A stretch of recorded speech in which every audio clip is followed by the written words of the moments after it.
శుక్లాంబరధరం విష్ణుం శశివర్ణం చతుర్భుజం ప్రసన్నవదనం ధ్యాయేత్ సర్వవిఘ్నోపశాంతయేత్.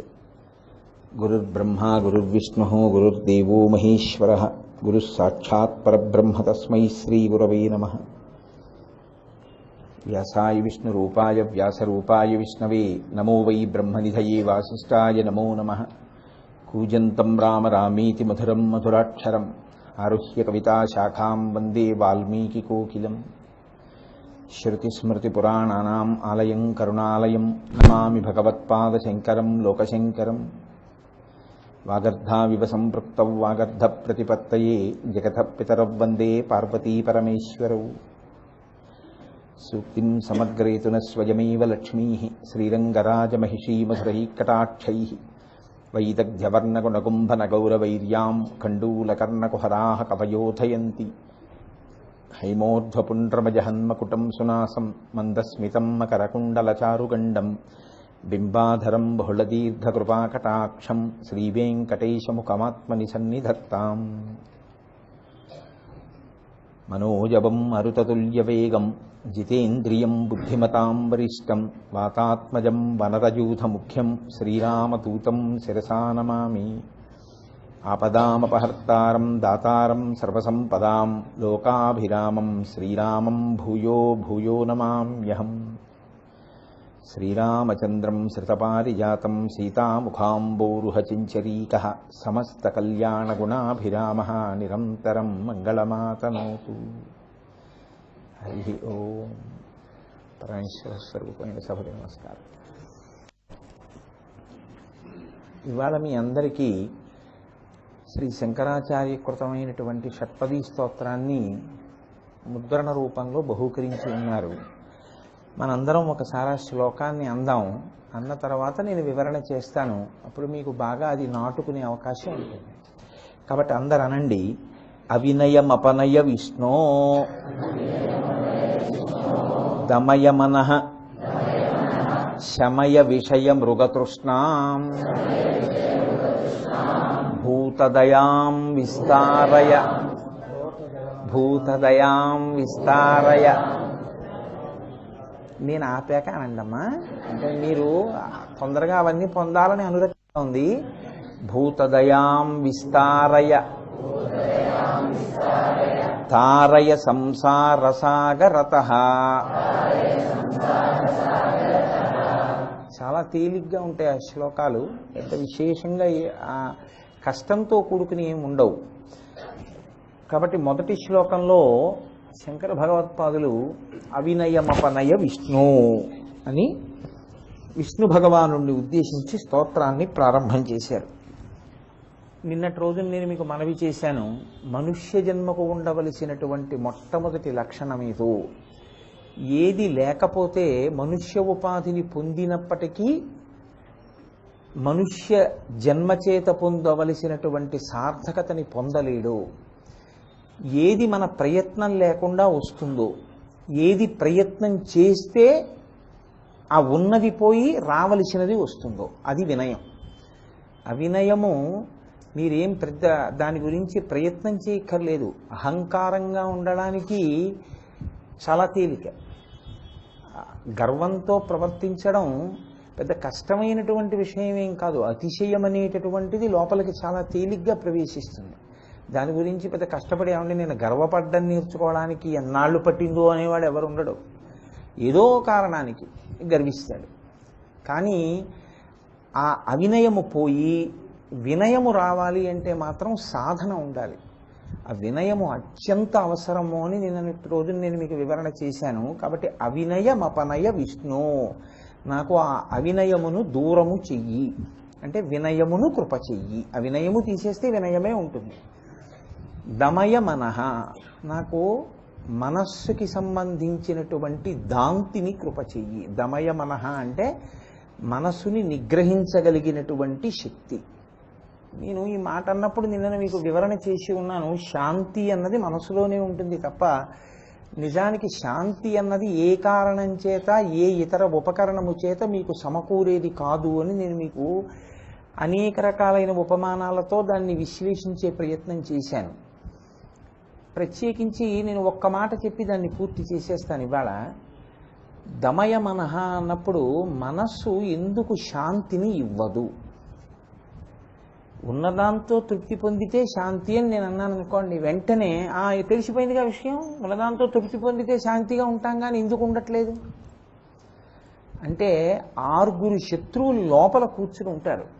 కామక్రోధశ్చ లోభశ్చ దేహే తిష్టంతి తస్కరాః జ్ఞానరత్నాపహారాయ తస్మాత్ జాగ్రత్త జాగ్రత్త అంటారు శంకరాచార్యులు వారు. నాకు కామం కలిగింది అంటాడు, నేను కామమును పొందాను అంటాడు. కామమును పొందడానికి అది ఎక్కడి నుంచో రాదు, ఇక్కడే ఉంటుంది. సందర్భాన్ని బట్టి పొటమరిస్తుంది. నాకు కోపం వచ్చింది అంటాడు. వచ్చింది అంటే నేను కాకినాడ నుంచి వచ్చినట్టు అది ఎక్కడి నుంచి రాదు, ఇక్కడే ఉంటుంది. మీరు అవకాశం ఇస్తే లేస్తుంది, మీరు అవకాశం ఇవ్వలేదనుకోండి అది లేచే అవకాశం ఉండదు. ఈ కామక్రోధ లోభ మదమోహమాత్సర్యములు 6 లేవడానికి ప్రధాన కారణంగా దేన్ని పట్టుకుని లేస్తాయంటే నేనన్నది పట్టుకుని లేస్తుంటే. మీరు చూడండి, నన్నలా అండమండి అంటాడు, అందుకు కోపం వస్తుంది. నాకు ఆ పాటి కోరిక ఎందుకు ఉండదండి, కామం వస్తుంది. నేను ఆ పాటి దాచకపోతే ఎలాగండి, లోభం వస్తుంది. నేను ఆశ్రయించి ఇవన్నీ ఉంటాయి. ఇవి మీరు గమనిస్తే పడుకుంటాయి, మీరు గమనించకపోతే విజృంభిస్తాయి. ఇదొక్కటే చాలా జాగ్రత్తగా పట్టుకోవాలి. శాంతిని పాడు చేసేది అదే. శ్రీరామాయణంలో వాల్మీకి మహర్షి సందర్భానుసారంగా అత్యద్భుతంగా చెప్తారు దాన్ని. క్రుద్ధ పాపం న కుర్యాత్కః క్రుద్ధో హన్యాత్ గురూనపి క్రుద్ధ పరుషయా వాచ నరం సాధు నదీక్షిపేత్ అన్నారు ఒక చోట.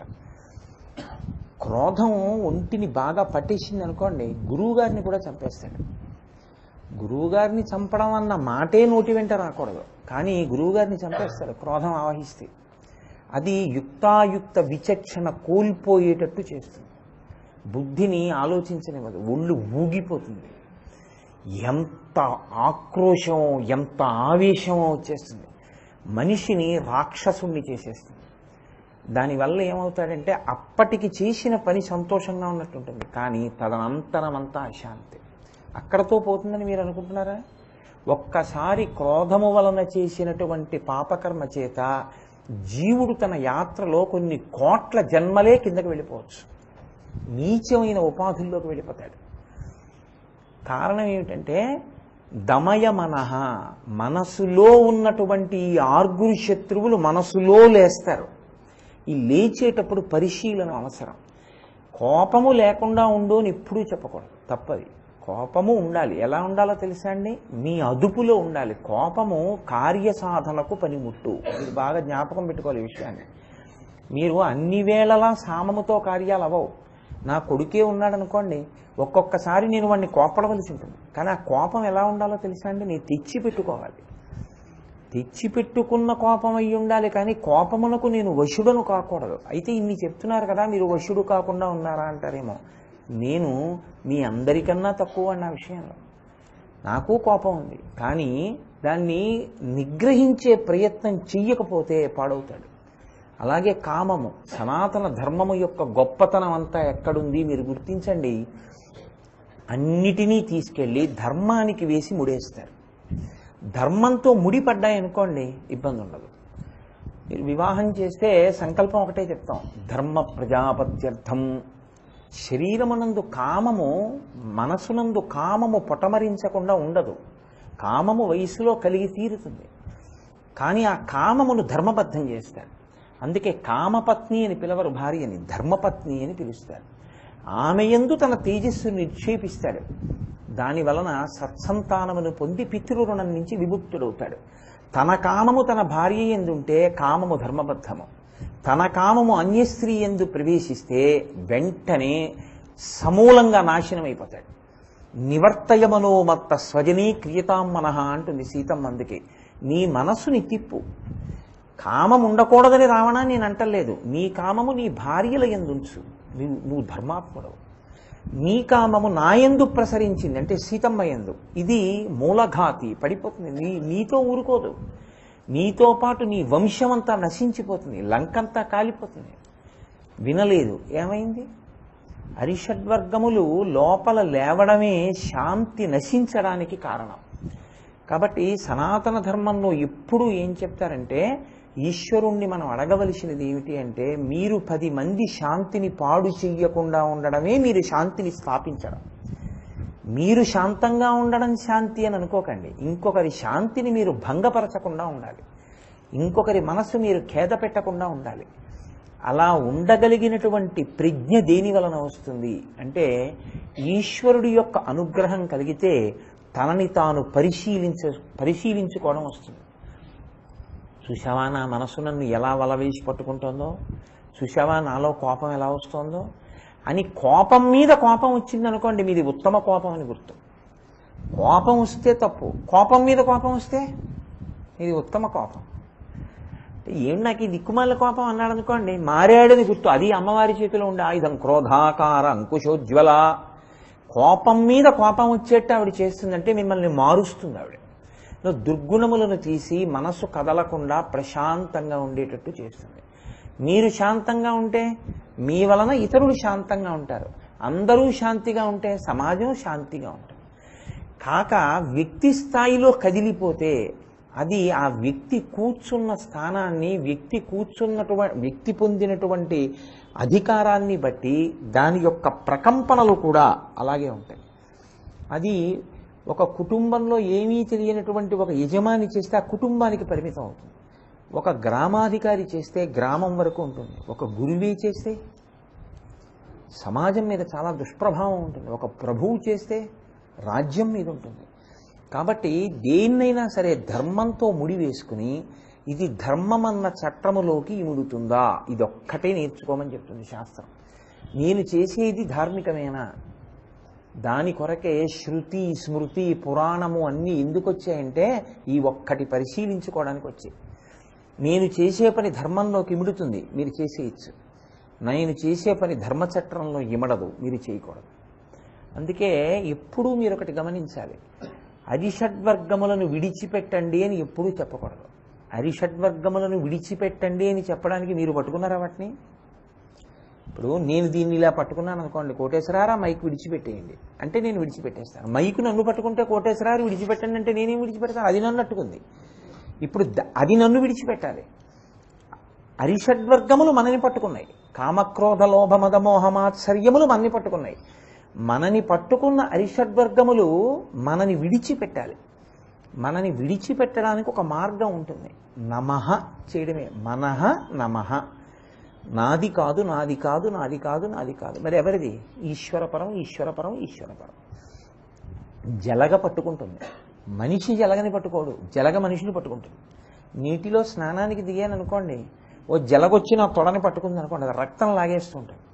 నేను జలగని లాగేద్దామని ప్రయత్నం చేశాను అనుకోండి, జలగ సాగినట్టు సాగాడంటారు. అది సాగుతుంది కానీ వదలదు. అప్పుడు నేనేం చేయాలి?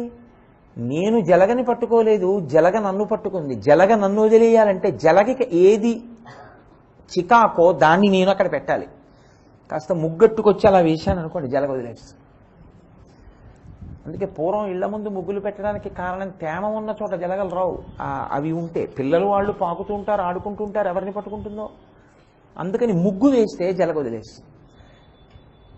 మిమ్మల్ని కూడా అరిషడ్వర్గములు పట్టకుండా ఉండాలి అంటే మీరు ధర్మచట్రంలోకి ఇమడాలి.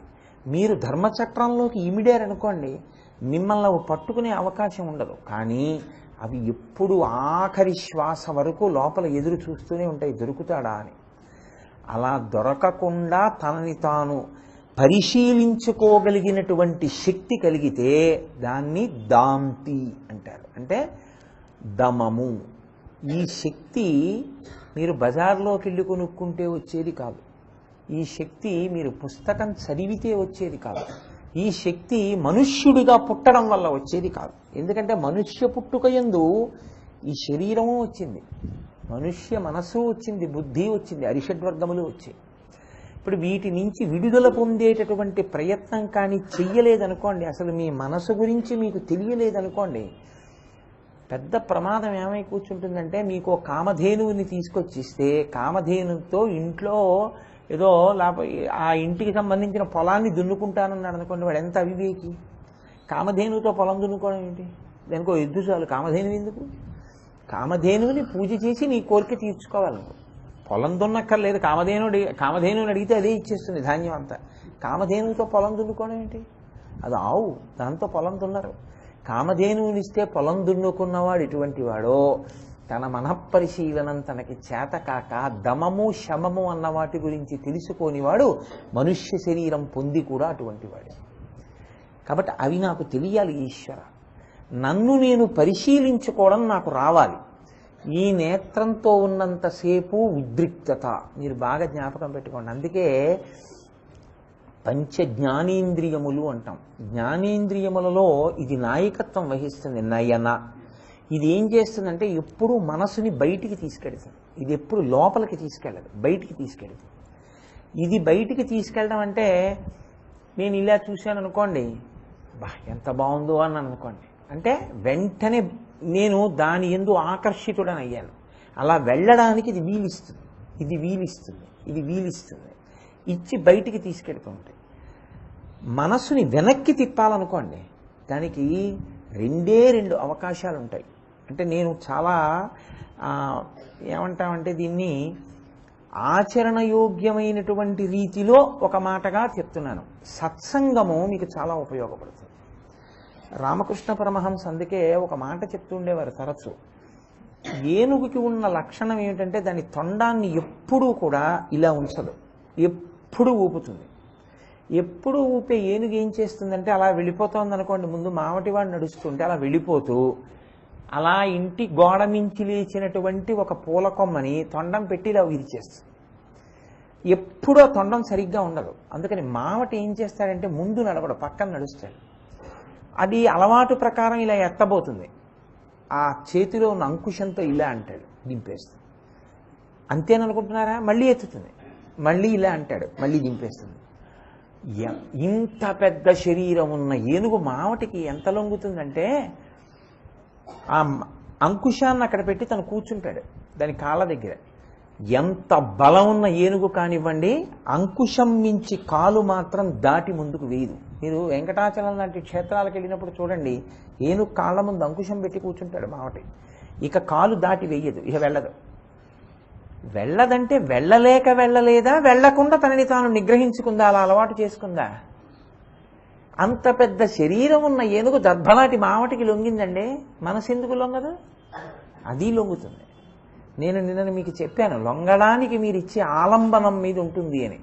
ఆలంబనం మీరు ఇవ్వడం అంత తేలికేం కాదు. తేలిక మార్గం ఏమిటంటే సత్సంగం. సత్పురుషులతోటి సహవాసం మీకు ఉందనుకోండి, ఆయన ఏం చేస్తున్నాడో దాన్ని చేయడం మీకు అలవాటు అయిపోతుంది. ఆయన మాటలు విని విని విని విని మీరు అలా ప్రవర్తించడం మీకు అలవాటు అవుతుంది. కొన్నాళ్ళకి అది ఏమవుతుందంటే, మనం ఆయనకి ఇంత సన్నిహితులం కదా, మనం ఈ పని చేస్తే బాగుంటుందా అన్న ప్రశ్న వస్తుంది.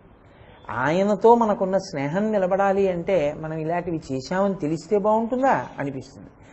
ఇది మీ ప్రయత్నం లేకుండా సత్సంగం చేత మిమ్మల్ని మీరు పరిశీలించుకునే శక్తి మీకు వస్తుంది. అందుకని సత్సంగత్వం అంత గొప్పదైంది.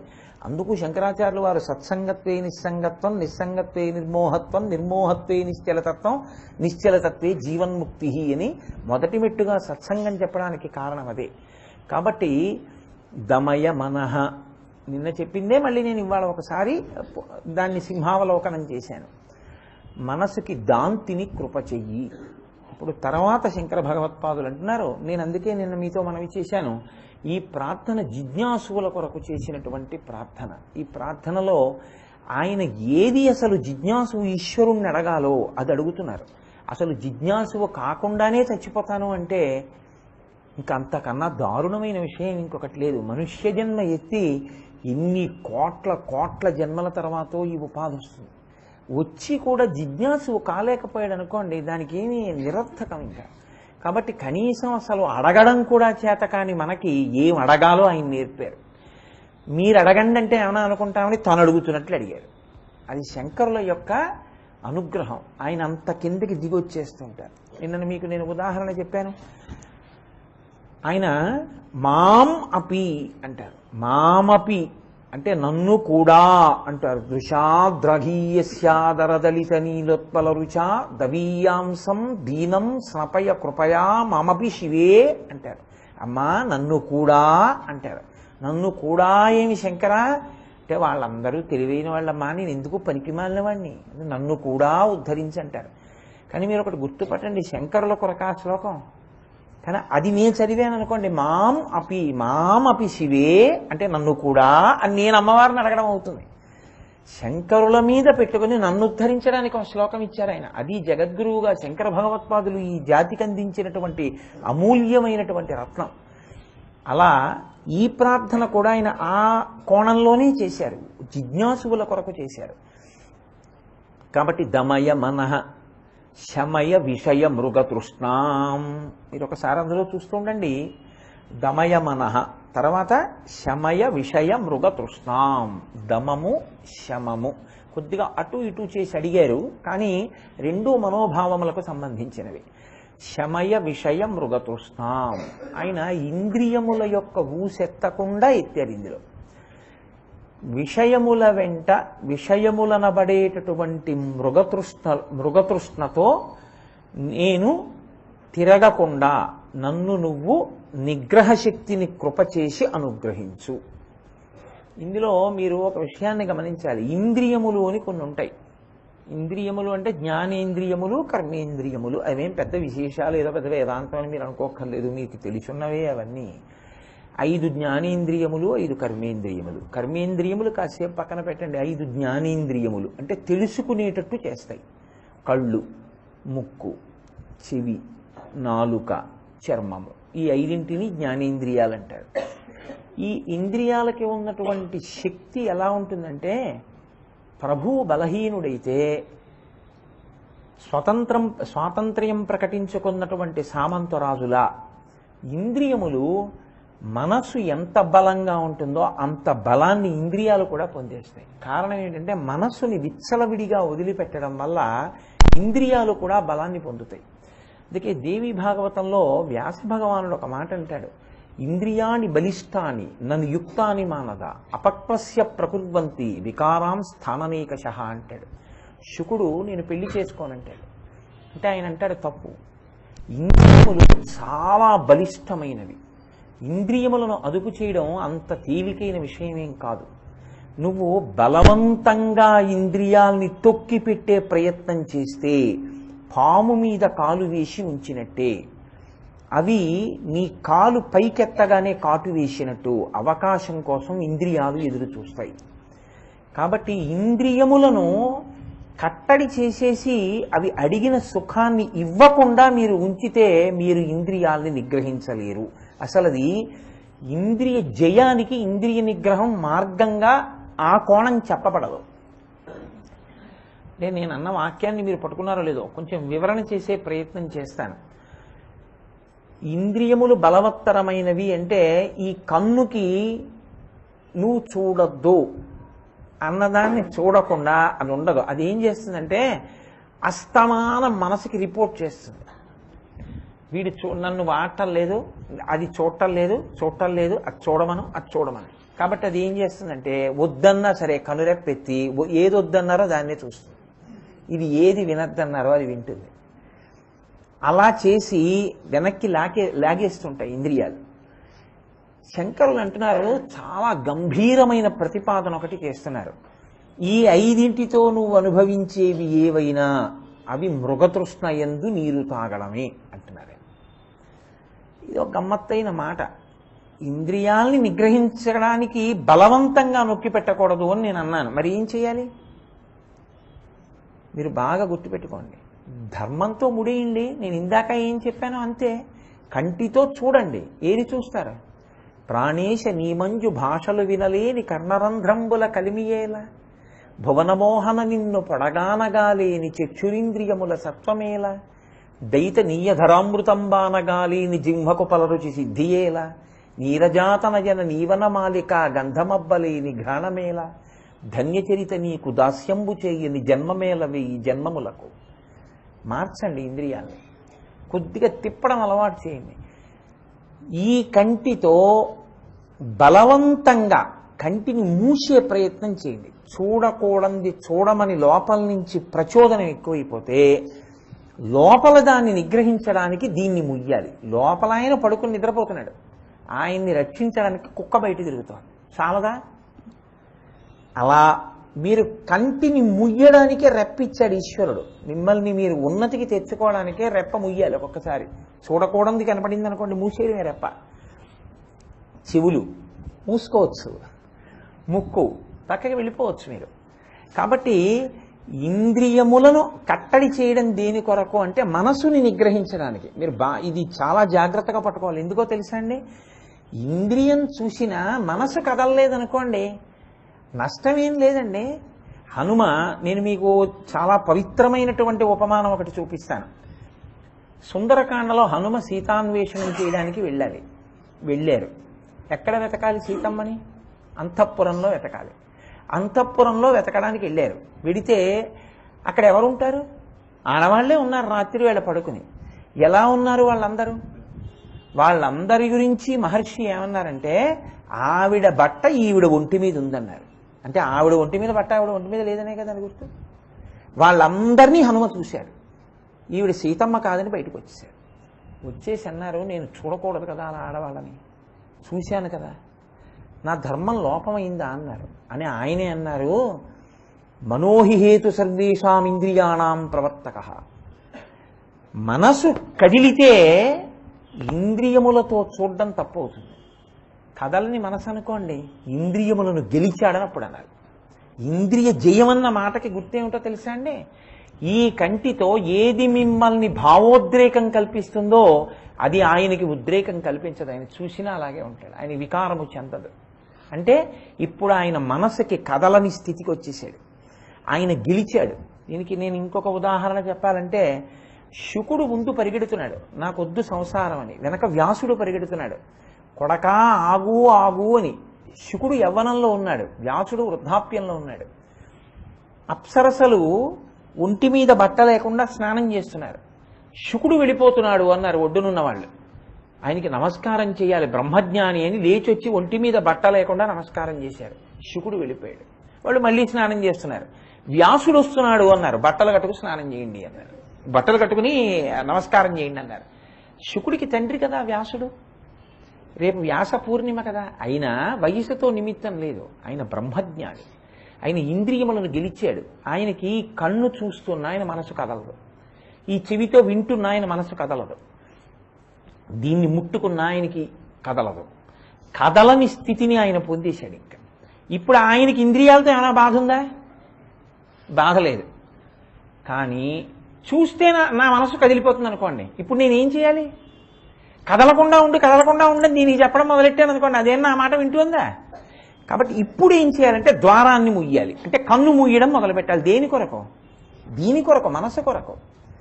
మనసుని నిగ్రహించడానికి కన్ను మూయడం. కన్ను మూయడం వల్ల ప్రయోజనం ఏం వచ్చేది? మళ్ళీ ఇది చెప్తూ ఉంటుంది, తెరు తెరు తెరు, చూడు చూడు అంటుంది.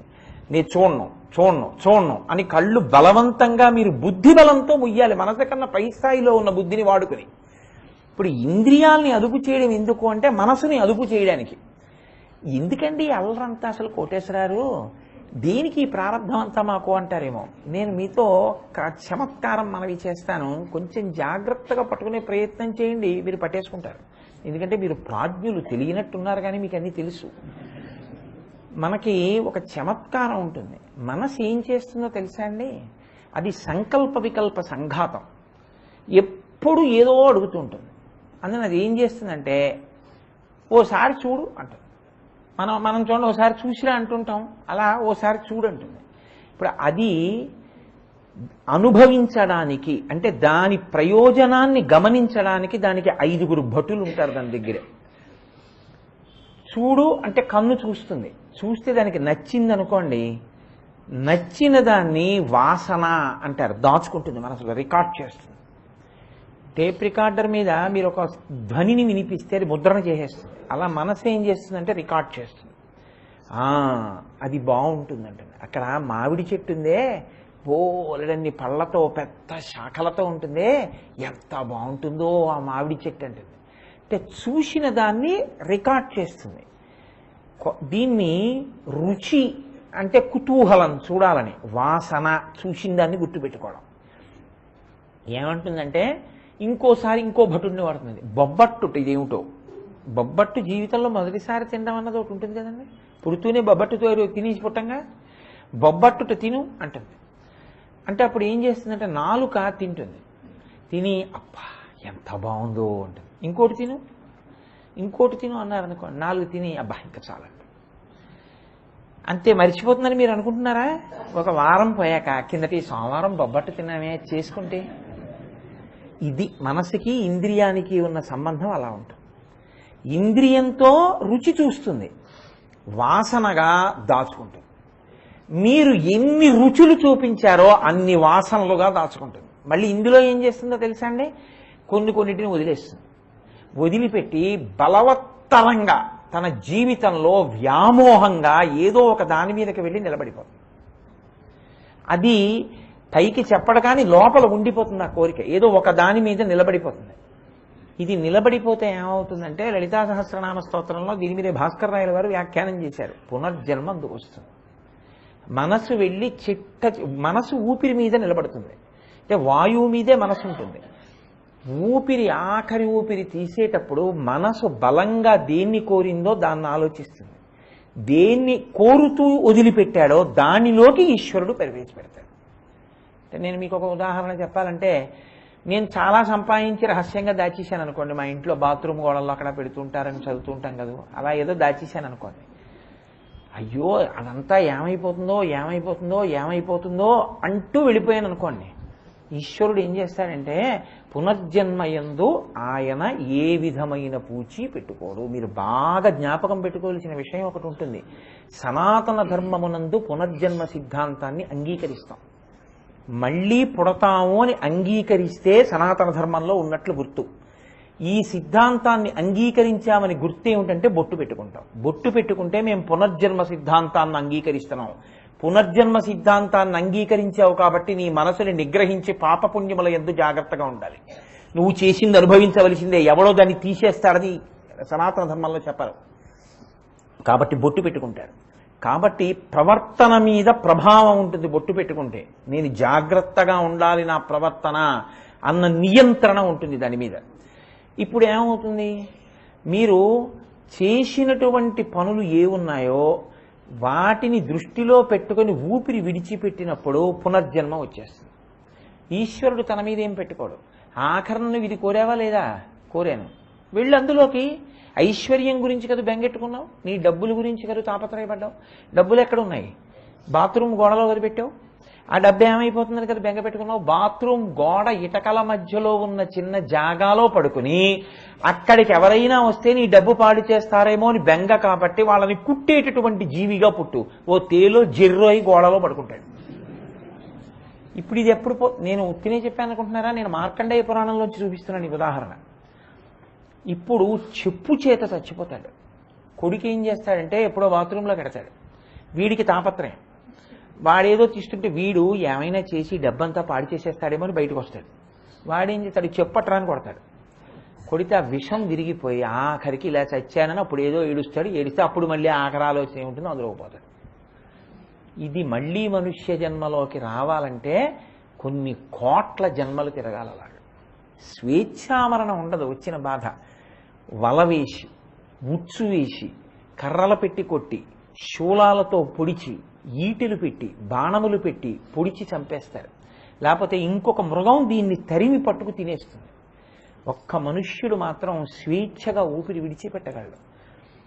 మనసుని నిగ్రహించకపోతే, వాసనాబలం పెరిగిపోతే దానివల్ల పునర్జన్మ అంత ప్రమాదకరంగా వెళ్ళిపోతుంది.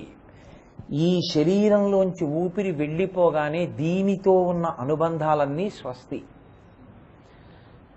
చాలా ఐశ్వర్యవంతుణ్ణి ఈ శరీరంతో, ఇందులోంచి బయటికి వెళ్ళానా ఆఖరి ఊపిరిని బట్టి వెళ్ళిపోతాను. అంతేగాని ఈ ఐశ్వర్యంతో ఇంకా నేను అనుభవించేది ఏమీ ఉండదు.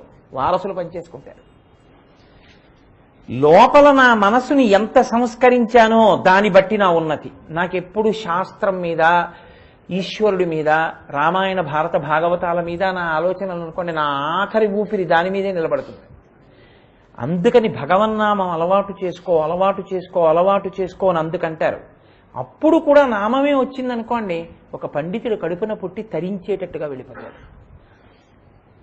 కాబట్టి ఇంద్రియములను మీరు విడిచిపెడితే అవి విషయముల వెంట పరిగెడతాయి. పరిగెడితే మీకేమిటి కష్టం కోటేశ్వరారు అంటారేమో, నేను చెప్పింది ఇదే. అవి రుచిని చూపిస్తాయి. ఆ రుచిని మనసు వాసనగా పట్టుకుంటుంది.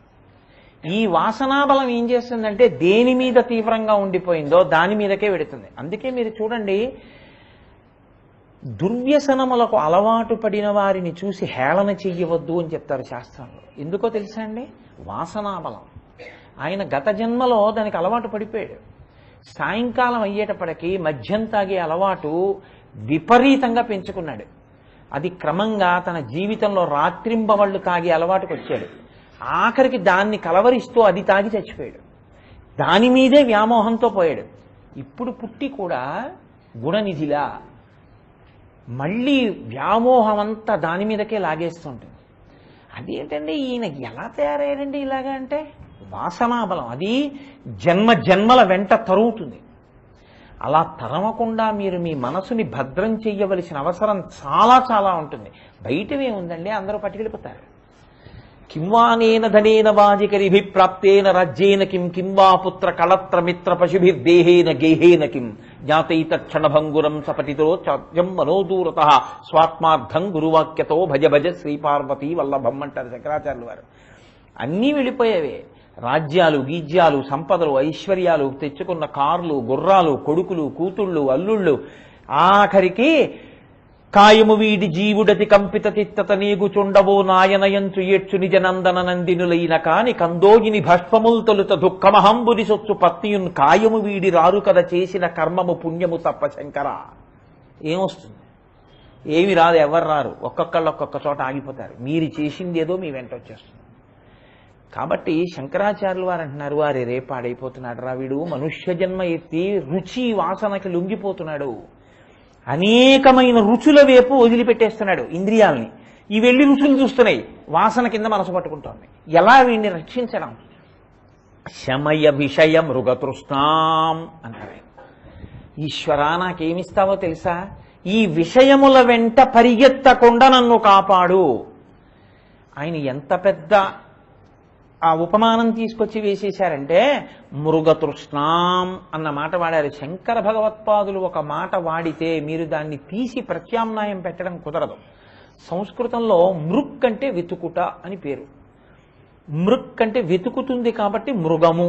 మృగము అంటే ప్రత్యేకించి సంస్కృతంలో దేన్ని చెప్తారంటే లేడిని చెప్తారు. లేడికి ఒక లక్షణం ఉంటుంది. అది ఏం చేస్తుందంటే దాహం వేస్తే మృగతృష్ణని నమ్ముతుంది. మృగతృష్ణ అంటే తృష్ణ అంటే దాహం. అది దూరంగా ఎక్కడో సూర్యకిరణములు పడి ఇసుక మీద నీరు కదులుతున్నట్టుగా అలలులా కనపడుతుంది. నీటి అలలతో కూడిన సరస్సులా కనపడుతుంది.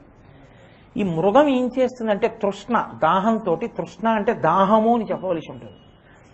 దాహముతో అది ఏం చేస్తుందంటే ఆ నీరు తాగుదామని దాహంతో పరిగెడుతుంది. పరిగెడితే దాహం ఎక్కువ అవుతుంది కదండి. పరిగెత్తి పరిగెత్తి పరిగెత్తి పరిగెత్తి అక్కడికి వెళుతుంది. అక్కడ ఏముండదు, ఇసుకే ఉంటుంది. మళ్ళీ అక్కడ నిలబడి చూస్తుంది. మళ్ళీ దూరంగా మళ్ళీ సరస్సులా కనపడుతుంది. మళ్ళీ అక్కడి నుంచి మళ్ళీ పరిగెడుతుంది. ఆఖరికి నీళ్లు కనపడక మృగతృష్ణ తిరిగి తిరిగి తిరిగి తిరిగి తన శరీరాన్ని విడిచిపెట్టేస్తుంది. ఆ దాహంతో నాలుక బయట పెట్టి ప్రాణం వదిలేస్తుంది. శమయ విషయ మృగతృష్ణాం. శంకరులు అంటున్నారు, నీ ఇంద్రియములతో నువ్వు అనుభవించిన ఉన్నాయే అవి మృగతృష్ణలలో నీరు తాగటము వంటివి. అవి ఏవీ నీకు శాశ్వతత్వమునిచ్చేవి కావు. నువ్వు చూశానని మురిసిపోయినవి నిన్ను ధరించేవి కావు. నువ్వు విన్నానని మురిసిపోయేవి నిన్ను ధరించేవి కావు. నేను ముట్టుకున్నానన్నవన్నీ నిన్ను ధరించేవి కావు. కాబట్టి వీటి వెంట పరిగెత్తడం, విషయములు అన్న వాటిల్లో మీరు కొంచెం జాగ్రత్తగా చూడండి. యా ఒకటి తీయండి, అందులో ఉన్నది విషమే. కాబట్టి శమయ విషయ మృగతృష్ణాం. నా ఇంద్రియములు స్వేచ్ఛగా మృగతృష్ణల వెంట పరిగెత్తకుండా ఇంద్రియ సుఖములను మాత్రమే అపేక్షించి బ్రతికేటటువంటి నీచమైన జీవన విధానము నాకు లేకుండా నన్ను కృప చెయ్యి. ఇప్పుడు ఏమవుతుంది? వాసన రుచి బలం తగ్గిపోతుంది. ఇంద్రియములు స్వేచ్ఛగా తిరగలేదనుకోండి, రుచి తగ్గుతుంది. రుచి తగ్గితే వాసన తగ్గుతుంది. రుచి వాసన తగ్గితే మనసు చక్కగా ఉంటుంది.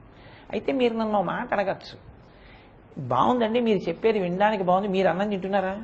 తింటున్నాం. ఎప్పుడైనా మీరు అన్నంలో కాస్త బొగ్గులు పట్టుకొచ్చి వేస్తే తింటారా? తినను. ఏమంటాను? అదేంటి అలా వేస్తున్నారు బుద్ధి, పోనీ ఏం వండకపోతే కాస్త పెరుగు వేయండి చాలు అంటాను కదా. ఏం బియ్యం తీసుకొచ్చి విస్తట్లో వేసి 2 వంకాయలు అక్కడ పెడితే తింటారా? తింటలేదుగా. మరి ఆ కోరిక రుచి కాదా? రేపు పొద్దున వంకాయ మీదో అన్నం మీదో మీ దృష్టి ఉండిపోదా? అంటే మీరు ఒక విషయాన్ని బాగా గుర్తుపెట్టుకోండి. దీనికి శాస్త్రం చెప్పినటువంటి మార్గం ఏమిటో తెలుసా అండి? ఈశ్వరుడు సుఖాలు ఎందుకు ఇచ్చినట్టు, వంకాయలు ఎందుకు ఇచ్చినట్టు, ఆ బియ్యం ఎందుకు ఇచ్చినట్టు? మిమ్మల్ని అనుభవించవద్దని శాస్త్రం అందో. ఎలా అనుభవించాలో తెలుసా? వేదము ఎలా అనుభవించమందో అలా అనుభవించాలి. ఎలా అనుభవించాలి? కమలాక్షు నర్చించు కర్రములు కర్రములు శ్రీనాథు వర్ణించు జిహ్వ జిహ్వ.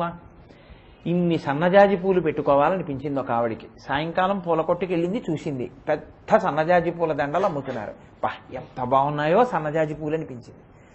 తీసుకెళ్ళి ముందు కామాక్షి అమ్మవారి పాదం దగ్గర పెట్టి, అమ్మా నీ ప్రసాదం అని కళ్ళకద్దుకు తల్లో పెట్టుకో, ఇప్పుడు నిన్ను బంధించదు. ఇప్పుడు అది ఏమైందంటే, విషము నువ్వు పుచ్చుకుంటే ప్రాణం తీసేస్తుంది. విషాన్ని వైద్యుడు శుద్ధి చేసి నీకు దాన్ని ఔషధంగా ఇస్తే నీలో ఉన్న విషాన్ని విరిచేస్తుంది, నీ రోగం పోతుంది కదా. విషాన్ని శుద్ధి చేసి వైద్యులు ఔషధంగా ఇవ్వరు.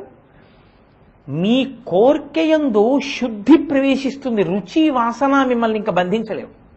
ఎందుకని? ఈశ్వరార్పణం చేయడం మీకు అలవాటైంది. మీకు చక్కెర పొంగల్ తినాలనుంది, వెంటనే మీరు నాకని చక్కెర పొంగల్ వండుకోరు.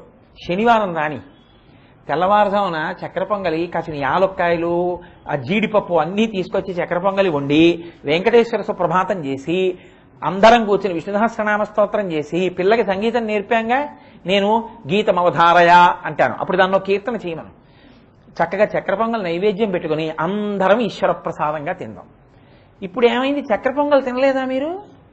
కానీ ఎలా తిన్నారు? ఈశ్వర ప్రసాదంగా తిన్నారు. మీరు చూడలేదా? చూస్తారు. ఏం చూస్తారు? అబ్బా, కంచిలోనండి కామాక్షి అమ్మవారికి అభిషేకం జరుగుతుంటే అప్పుడు కూడా తల్లి కళ్ళిలా తిప్పుతున్నట్టు కనపడుతుందండి. ఏమి కామాక్షి అండి, ఏమి కైలాసనాథర్ దేవాలయం, ఆ అరుణాచల గోపురం ఏమి గోపురం అండి, ఏమి వెంకటాచల పర్వతం అండి. ఇప్పుడు మీ చూపు దేని వైపు ఉంది ఎక్కువ? ఈశ్వర స్వరూపాన్ని చూడడంలో. మీకు ఒక అందమైనటువంటి చెట్టు కనపడింది, నమో వృక్షేభ్యో, ఎంత పెద్ద చెట్టు అండి, ఈశ్వర స్వరూపం ఎంత పెరిగిందండి. పచ్చటి ఆకులు కనపడ్డాయి, హరికేశాయోపవీతినే పుష్టానాం పతయే నమో నమో. ఒక అందమైన స్త్రీ నడిచొస్తోంది, అబ్బా ఉభౌ దర్వీ కుంభౌ మణిగణక సంభావిత గుణౌ దదానా పాణిభ్యాం అమృతరస మృష్టాన్న కలితౌ కళాఢ్యా కళ్యాణీ కలిత సదనా శ్రీగిరసి శిరసస్యసౌ భ్రామర్యంబా రచితుమదిష్టార్థ విభవం. నా తల్లి భ్రమరాంబిక నా కోరిక తీర్చాలని బంగారు పాత్ర చేత్తో పట్టుకుని తెడ్డు పట్టుకుని మా అమ్మ నడిచేస్తుంటే పాదమంజీరములు చప్పుడవుతున్నట్టు వస్తోంది, నా తల్లి వస్తున్నట్టు ఉందన్నారు. ఇప్పుడు ఏమైంది? మీ మనసు ఏమైనా బంధింపబడిందా? ఆ రుచి మీ వాసనను ఏమైనా పాడు చేస్తుందా? మీ మనసు ఏమవుతోంది? ఇప్పుడు పవిత్రమైపోతుంది. ఇది ఇలా అనుభవించు, విషయములను అనుభవించవద్దు అనలేదు. ధర్మముతో ముడివేసుకో, అన్ని ధర్మంతో ముడేసుకో. ఇది చెయ్యవచ్చా, చేస్తే నేను ఎలా చూడాలన్న దృష్టికోణాన్ని పెంచి ఇప్పుడు నీ మనసు ఏమైనా కదిలిపోతుందా? అన్నిటి యందు ఈశ్వరుణ్ణి చూడడమే నీకు అలవాటైంది. ఇది ఎక్కడి వరకు? నీకు పనికొచ్చే వాటిలో చూడడం కాదు, నీకు అపకారము జరిగినప్పుడు కూడా నీకు ఇలా చూడడం రావాలి. అది తర్వాతి మెట్టు, చాలా కష్టమైన మెట్టు. నేను అలా వెళ్ళిపోతుంటే ఎవరో ఎదురుకుంటా గబగబా వచ్చారు, నా గోరు తగిలి పైకి లేచిపోయింది. లేచిపోవడంలో గోరంతా ఊడిపోయింది. ఓ పుచ్చుగోరు వచ్చింది అక్కడ. వచ్చి ఆ గోరు ఎప్పుడూ ఆకుపచ్చగా ఉంటుంది అనుకోండి. నేను ఆ గోరు చూసుకున్నప్పుడల్లా, ఈశ్వరా ఎంత పాపకర్మ చేశానో, ఎవరి కాలి వేలు మీద ఏ బండ పడేశానో కావాలని ఎంత బాధపడ్డారో, కానీ నువ్వు దయాళువు అయి నన్ను అంత బాధ పెట్టకుండా నీ చేసిన పాపకర్మ తీసేయడానికి, అలాంటి పనులు చెయ్యకని గుర్తుంచడానికి ఒక గోరు పోయేటట్టు చేసి పుచ్చుగోరు ఇచ్చావా తండ్రి అన్నారు అనుకోండి. ఇప్పుడు మీ గోరు పోయినా మీకు సంతోషమే. ఇది వ్యతిరేకతా కోణమునంది. అంటే కష్టం వచ్చినప్పుడు కూడా ఈశ్వర అనుగ్రహాన్ని చూడగలగడం. అమ్మయ్య నా పాపం పోతోందనమాట, క్షయమైపోతోంది అని చూడగలిగితే ఇప్పుడు మీకు కష్టంలో సుఖంలో ఎవరు గుర్తొస్తున్నారు? ఈశ్వరుడే. ఇప్పుడు మీ ఇంద్రియములు విచ్చలవిడిగా తిరిగే అవకాశం ఉందా? ఈశ్వరుడితో ముడికి అలవాటు పడిపోతాయి. అవి అలవాటు పడిపోయి అవి ఏం చేస్తాయి తెలుసా అండి? కొన్నాళ్ళకి అస్తమానం అవే జ్ఞాపకం తెస్తాయి. మనసుకి ఏమంటవుతుందంటే ఏం చూడాలని ఉంటుందో తెలుసా అండి? ఎన్నాళ్ళైందో ఒక్కసారి ఆ కాంచీపురానికి వెళ్ళి మళ్ళీ అబ్బా కాంచీపురంలో అమ్మవారి ఆ గోపురం, ఆ కామాక్షి అమ్మవారి దేవాలయం, ఆ ఎదురుగుండా అరుగు మీద నిలబడి చూస్తుంటే లోపల ఉన్నటువంటి ఆ కామాక్షి అమ్మవారు, ఎదురుగుండా ఉన్నటువంటి బిలాకాశం, ఇలా కుడి పక్కన ఉన్నటువంటి అమ్మవారి ఉత్సవ కామాక్షి, వెనక్కి తిరిగి అలా పైకి చూస్తే అమ్మవారి యొక్క విమాన కామాక్షి, ఆ కామాక్షి దేవాలయ శిఖరాలు, క్షేత్రపాలకుడు అయ్యప్ప, ఆ రాజశ్యామల, సరస్వతి, ఆ బంగారు కామాక్షి అమ్మవారి శ్రీచక్రం, అక్కడ ఉన్నటువంటి పెద్ద అన్నపూర్ణి, ఆ దేవాలయంలో కూర్చున్న శంకర భగవత్పాదులు. ఎన్నాళ్ళయిందిరా చూసి, 6 నెలలైపోయింది కంచి వెళ్ళి, ఎప్పుడు ఎడతాం మనం? వెళ్ళొక్కసారి కంచి చూడాలని ఉంటుంది.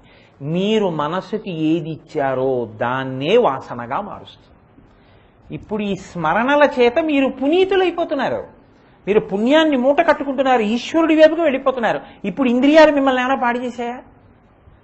విషయముల వైపుకి విజృంభిస్తే పాడు చేస్తాయి. విషయముల వైపుకి విజృంభించకుండా మీరు వాటిని ధర్మంతో భక్తితో కట్టడి చేసి వేదము ఎలా చెప్పిందో అలా మీరు అనుభవించారనుకోండి, మిమ్మల్ని ఏం చెయ్యవు. ఇప్పుడు నాకు పప్పు అన్నం తినడం తప్పు కాదు. దేని కొరకు? యజ్ఞం చేస్తే యజ్ఞగుండంలో బొగ్గులేనుగా. యజ్ఞగుండంలో ఏం వెయ్యాలి? నీతితో కూడిన అన్నం వెయ్యాలి. కాబట్టి నేతి అన్నం పప్పు, ఇక్కడ వైశ్వానరాగ్ని ఉంది. ఈ అగ్నిలో నేను బొగ్గులు వేయకూడదు, ఈ అగ్నిలో నేను సాత్వికమైన పదార్థాన్ని వెయ్యాలి. పరిశేచనం చేసి యజ్ఞం చేస్తున్నట్టు లెక్క తింటే. అందుకు కదా 5 మాటలు నేతి ముద్ద స్వాహాకారంతో పుచ్చుకుంటున్నారు. కాబట్టి ఇప్పుడు నేను రుచిని కోరుకోకుండా సాత్విక పదార్థాన్ని వైశ్వానరాగ్నికి యజ్ఞం చేస్తున్నాననుకుని అందించే ప్రయత్నం చేసి రుచికి నేను దొరకలేదనుకోండి, ఇప్పుడు నేను పప్పు అన్నం తిన్నా, నీతన్నం తిన్నా, సాత్వికమైన అన్నం తిని సాత్విక పదార్థాలు కోరుకుని దీనివల్ల నా మనసు సత్వగుణంతో ఉండి భగవంతుడి గురించి ఆలోచించాలని నేను కోరుకుంటే ఈ వాసన ఏమైనా పాడు చేస్తుందా? ఈ రుచి పాడు చేయదు. ఇది శమయ విషయ మృగతృష్ణాం. ఈశ్వరా నాకు ఈ శక్తిని ఇలా పరిశీలించుకుని నా జీవన క్రమాన్ని ఇలా తిప్పగలిగినటువంటి శక్తిని నాకు కృప చెయ్యి. ఎంత పెద్ద మాట అడిగారండి శంకరాచార్యుల వారు. మనందరం ఏది లేక మనుష్య జన్మ వచ్చినా పాడైపోతున్నామో దాన్ని దిద్దుతున్నారు ఆయన. నాన్న నువ్వు ఇది అడగాలి, ఈశ్వరుణ్ణి ఇది అడుగు, దానివల్ల వృద్ధిలోకి వస్తా ఉంటున్నారు ఆయన. కాబట్టి శమయ విషయ మృగతృష్ణాం. ఇప్పుడు విషయముల వెంట తిరిగేటటువంటి దౌర్బల్యము నుంచి వినిర్ముక్తులవడాన్ని కోరుకుంటున్నారు. అందుకని ఇంద్రియముల ప్రభావం మనసు మీద, మనసు యొక్క ఆదేశాలు ఇంద్రియాల మీద, రెండూ కలిపే పాడు చేస్తాయి. పాడవకుండా ఇంద్రియాలని పట్టుకుని మనసుని, మనసుని పట్టుకుని ఇంద్రియాలని జాగ్రత్త చేసుకోవడం అన్నది మనకి రావాలి. వచ్చిందనుకోండి క్రమంగా ఏమవుతుందంటే మనసు కదలడం అన్నది పోతుంది. ఎందుకు పోతుందో తెలుసా అండి? ఒక్కటే కారణం. నేను మీతో ఒక మాట చెప్తే, ఒక ఉపమానం చెప్తే మీరు నన్ను తప్పు పట్టుకోకూడదు. అగ్నిహోత్రంలో నీళ్లు పోసి ఆర్పాలి, కానీ అగ్నిహోత్రంలో నెయ్యి పోసి ఆర్పే ప్రయత్నం చేశారనుకోండి, నీళ్లలాగే ఉంది కదా నెయ్యని, మంట ఆరదు. ఎంత కామోద్రేకమైనా కలగనివ్వండి, అమ్మ అన్న మాటని చూడడం వచ్చిందనుకోండి, ఎంతటి రాక్షసుడి కామమైనా సరే చల్లారిపోవలసిందే నీళ్లు పడ్డ కామంలా. మీ మనసు ఎప్పుడు పాడవుతుందంటే మీకు ఆ లోదృష్టి లేకపోతే పాడైపోతారు. మీరు ఎవరి వంక చూడండి తప్పు లేదు, ఎవరి వంక చూసినా మీకు అమ్మవారిని చూడడం అలవాటైందనుకోండి, మా అమ్మ సీతమ్మ, మా తల్లి కామాక్షి, సభలో ఇంతమంది తల్లులుగా ఉంది సహస్రశీర్షవదన అన్నారనుకోండి, మిమ్మల్ని ఏమీ బాధించదు. మీ లోదృష్టి మారాలి. లోదృష్టి మారిందనుకోండి, ఇంద్రియములు ఏం చేస్తాయి? మిమ్మల్ని పాడు చేసేది ఏముండదు, మనసేం కదలదు. ఇంద్రియములు మనసుని దిద్దుకోవడానికి, మనసు ఇంద్రియములను విచ్చలవిడిగా వాడకుండా ఉండడానికి, ఈ రెండిటిని సమన్వయం బుద్ధితో మీరు చేస్తూ ఉండాలి. ఇది చేస్తే శమయ విషయ మృగతృష్ణాం. కాబట్టి శంకర భగవత్పాదులు ఒక అత్యద్భుతమైనటువంటి ప్రతిపాదన ఇవాళ మనకు ఆ శ్లోకంలో చేశారు. కాబట్టి ఏమడిగారు ఆయన? అవినయమపనయ విష్ణో. కాబట్టి మొదట నాకు వినయమును కృప చెయ్యి. దమయ మనః, నా మనసుకి దమమునియ్యి. శమయ విషయ మృగతృష్ణాం, విషయముల వెంట తిరగకుండా నా ఇంద్రియములకు కట్టడి, శమము శాంతిని కృప చెయ్యి. ఇప్పుడేమంటున్నారు? భూతదయాం విస్తారయ అన్నారు. భూతదయాం విస్తారయ. ఆయన మాటలు చాలా గమ్మత్తుగా ఉంటాయి. విస్తారయ అంటే లేకపోవడం కాదు, ఉంది, కానీ అది విస్తరించాలి బాగా అంటున్నారు. ఎందుకనంటే మీరు చూడండి, పులి కూడా పులి పిల్లలకి పాలిస్తుంది. కానీ పులి తన పిల్లలకి పాలిచ్చింది కదా అని ఒక మేక పిల్ల లోపలికి వెళ్ళింది అనుకోండి, పాలిస్తుందా? ఇవ్వదు, తినేస్తుంది. తన పిల్లలకే పాలిస్తుంది. తన పిల్లలకి పాలివ్వడం భూతదయ. కనీసం తినేయకుండా ఉండడం కొంత మంచిది కదా. కానీ ఒకటి మీరు జాగ్రత్తగా గమనించాలి. శాస్త్రంలో ఒక అందమైన మాట ఒకటి చెప్తుంటారు పెద్దలు. అయం నిజ పరోవేతి గణనా లఘుచేతసాం ఉదార చరితానంతూ వసుధైవ కుటుంబకం. నేను మా ఆవిడికి వడ్డాణం చేయించానండి, లోకానికి ఏం ఉపకారం కాదు. నేను మా అబ్బాయిని బీటెక్ చదివించానండి, నీ కర్తవ్యం నువ్వు పూర్తి చేశావు. మా అమ్మాయి పెళ్లి చేశానండి, అదేం గొప్పేం కాదు. నీకు శాస్త్రం మీద నమ్మకం ఉంది, నీ కోరిక నువ్వు తీర్చుకున్నావు, నీ కర్తవ్యం నువ్వు చేశావు. నీ కూతురు పెళ్లి చేశావు, దానికి నీ డబ్బు ఖర్చు పెడితే అది గొప్పేం కాదు, నీ కర్తవ్యం నువ్వు చెయ్యాలి. అది ఇది గణనాలగు చేతసాం. చిన్న మనసున్న వ్యక్తి చేసేది ఏంటంటే తన వారి ఎడల దయతో ఉంటాడు. మా అబ్బాయి కదండి అని నేను మామిడి పండు తిని వాడికో పండు దాచడం. అప్పుడు చూసారా నేను ఎంత దయ కలిగిన వాడినో, మా అబ్బాయికో మామిడి పండు దాచాను అనకూడదు. నేను మామిడి పండు తిందాం అనుకుంటుంటే మీరు వచ్చి అబ్బాయి ఎంత బాగుందండి పండు అంటే నేను మీ చేతిలో పెట్టేశాను అనుకోండి, ఏడవకుండా, అప్పుడు భూతదయ కాదు. ఉదార చరితానాంతో వసుధైవ కుటుంబకం. వాళ్ళ కుటుంబం ఏమిటో తెలుసా? ఈ ప్రపంచం అంతా. ఈ ప్రపంచం అంతా వాళ్ళ కుటుంబమే. వాళ్ళకి వాళ్ళ తోడబుట్టిన వాళ్ళు, వాళ్ళ కడుపున పుట్టిన వాళ్ళు వాళ్ళు కాదు కుటుంబం, వాళ్ళకి అందరూ కుటుంబమే. అందుకని వాళ్ళు ఎవరికి హాని చెయ్యరు, వాళ్ళ అందరి యొక్క శ్రేయస్సుని కోరుతారు. ఈ శ్రేయస్సుని కోరగలిగినటువంటి ప్రేమలోంచి దయ పుడుతుంది. ఈ భూతదయ అన్న మాట అండి చాలా ప్రమాదకరమైనటువంటి విషయాల్లో ఒకటి. ఎందుకో తెలుసా? అక్కడ పుడుతుంది మళ్ళీ అహంకారం. ఎందుకు పుడుతుందో తెలుసా అండి? ఆయనకి నేను ఉపకారం చేశానండి అంటాడు. ఇప్పుడు ఎందుకు చేస్తాడంటే భూతములయందు దయ అన్న పేరుతో తనకున్నటువంటి రజోగుణాన్ని తృప్తిపరుచుకుంటాడు. వాడు చేతకానివాడు, వాడు లేనివాడు, నేను ఉన్నవాడిని, నేను ఉన్నవాడిని కాబట్టి వాడు లేనివాడు కాబట్టి వాడికి నేను ఇచ్చానంటాడు. ప్రయోజనం మంచిదే, ఏదో చదివిస్తున్నాడు, లేకపోతే ఏదో కళ్ళకు ఆపరేషన్ చేయించాడు, లేకపోతే ఎవరికో అన్నం పెట్టాడు, మంచిదే. కానీ నేను చేశానంటాడు చూసారా, అది మళ్ళీ రజోగుణం, బంధిస్తుంది. నేనే కళ్ళ ఆపరేషన్లు చేయించానండి అంటాడు. అదొక గొప్ప తృప్తి, అహంకారం తృప్తి పొందుతుంటుంది.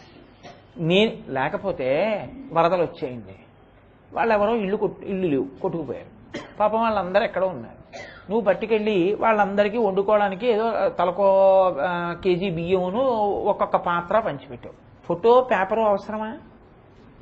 దానికి పేపర్లో వేయాలా? నీకు దయ ఉంది, అయ్యయ్యో నేను అన్నం తింటున్నాను, పాపం వాళ్ళు అన్నం తినలేదు, వానలో ఉండిపోయారు, కనీసం ఓ గిన్నె ఓ కేజీ బియ్యం ఇద్దాం, ఇచ్చావు, దానికి పేపరు ఫోటో ఎందుకు? అక్కడ వచ్చిందనమాట రజోగుణం. గుళ్ళో మెట్టు కట్టాలి, నీకుందో 1000 రూపాయలు ఇచ్చావు, మెట్టు మీద నీ పేరు ఎందుకు? అందరూ తొక్కడానికే. అక్కడ వచ్చింది రజోగుణం. కాబట్టి దయ అన్న మాటలోకి అహంకారమును తృప్తిపరుచుకోవడం అన్నది రాకుండా చూసుకుంటూ ఉండాలి.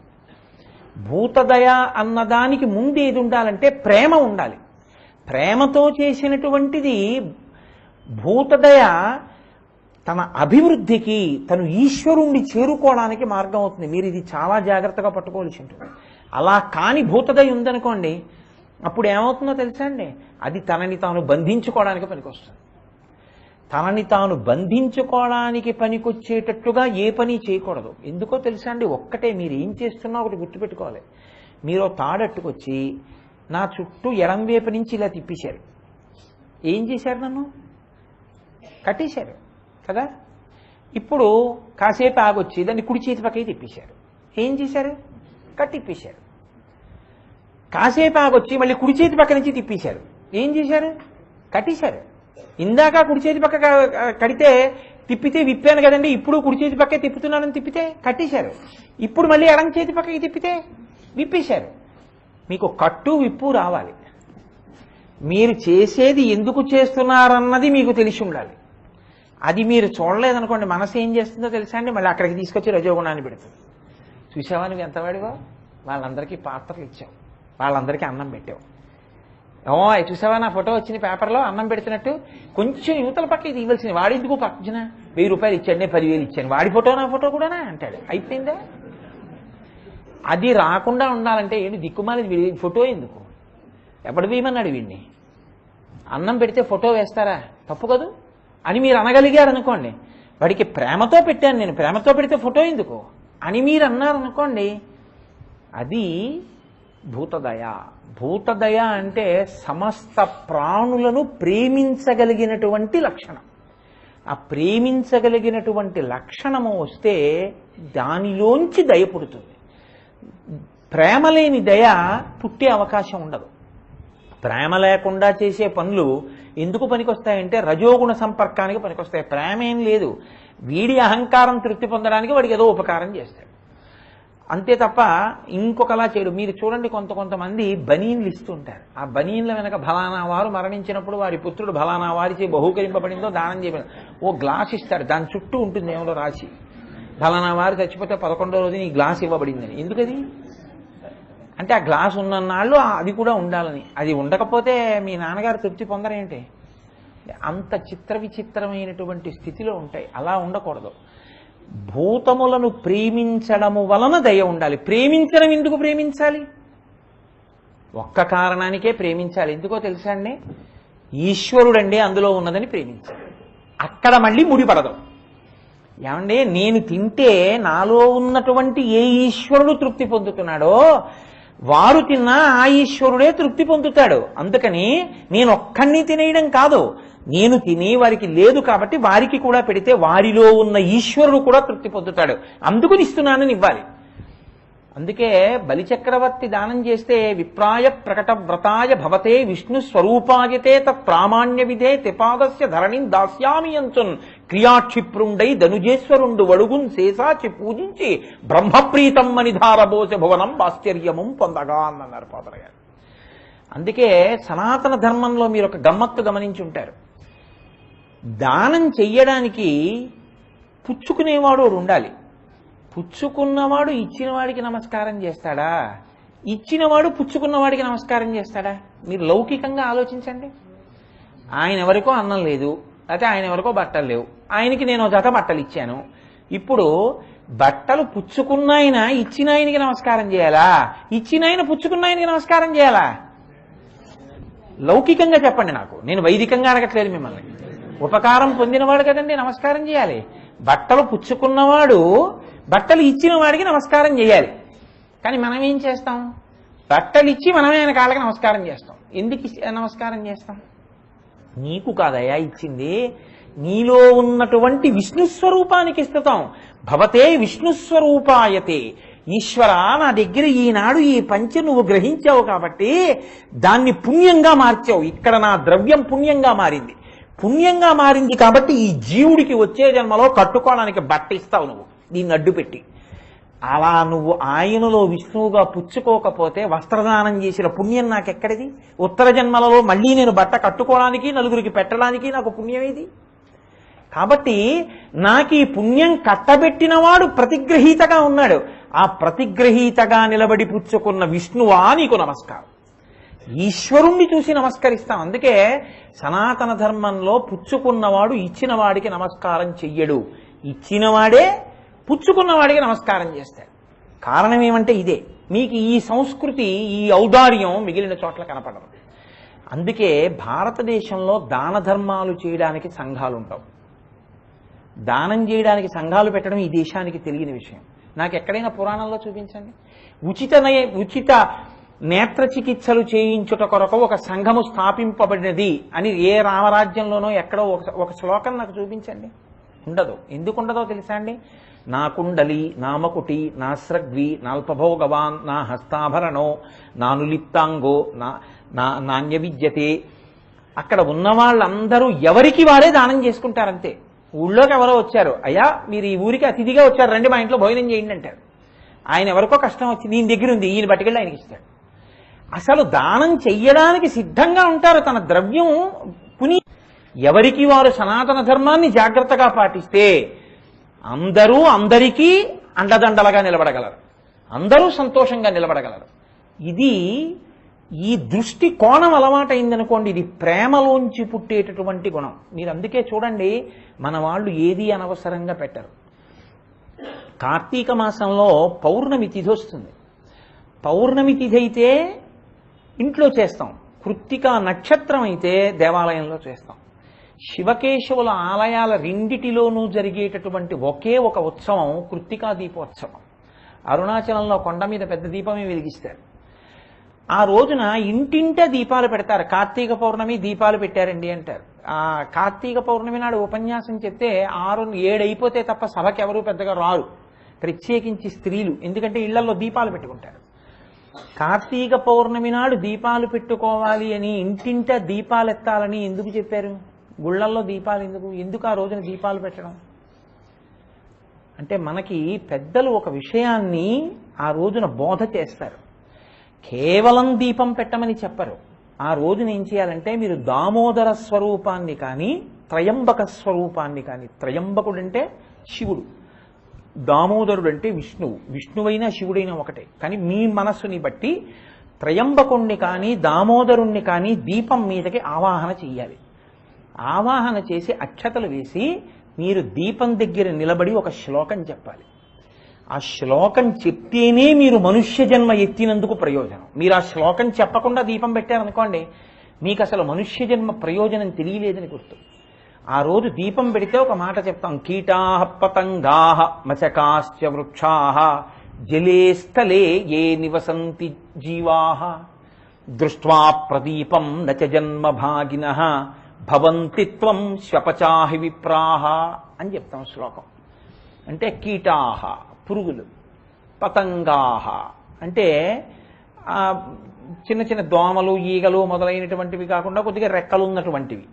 కీటా పతంగాహ మశకాశ్చ వృక్షాహ. మశకం అంటే దోమ లాంటివి, వృక్షాహ చెట్లు మొదలైనవి కదలలేనివి. జలే స్థలేయే నివసంతి జీవాహ. జలే అంటే నీటిలో బతికేవి, స్థలే అంటే భూమి మీద బతికేవి.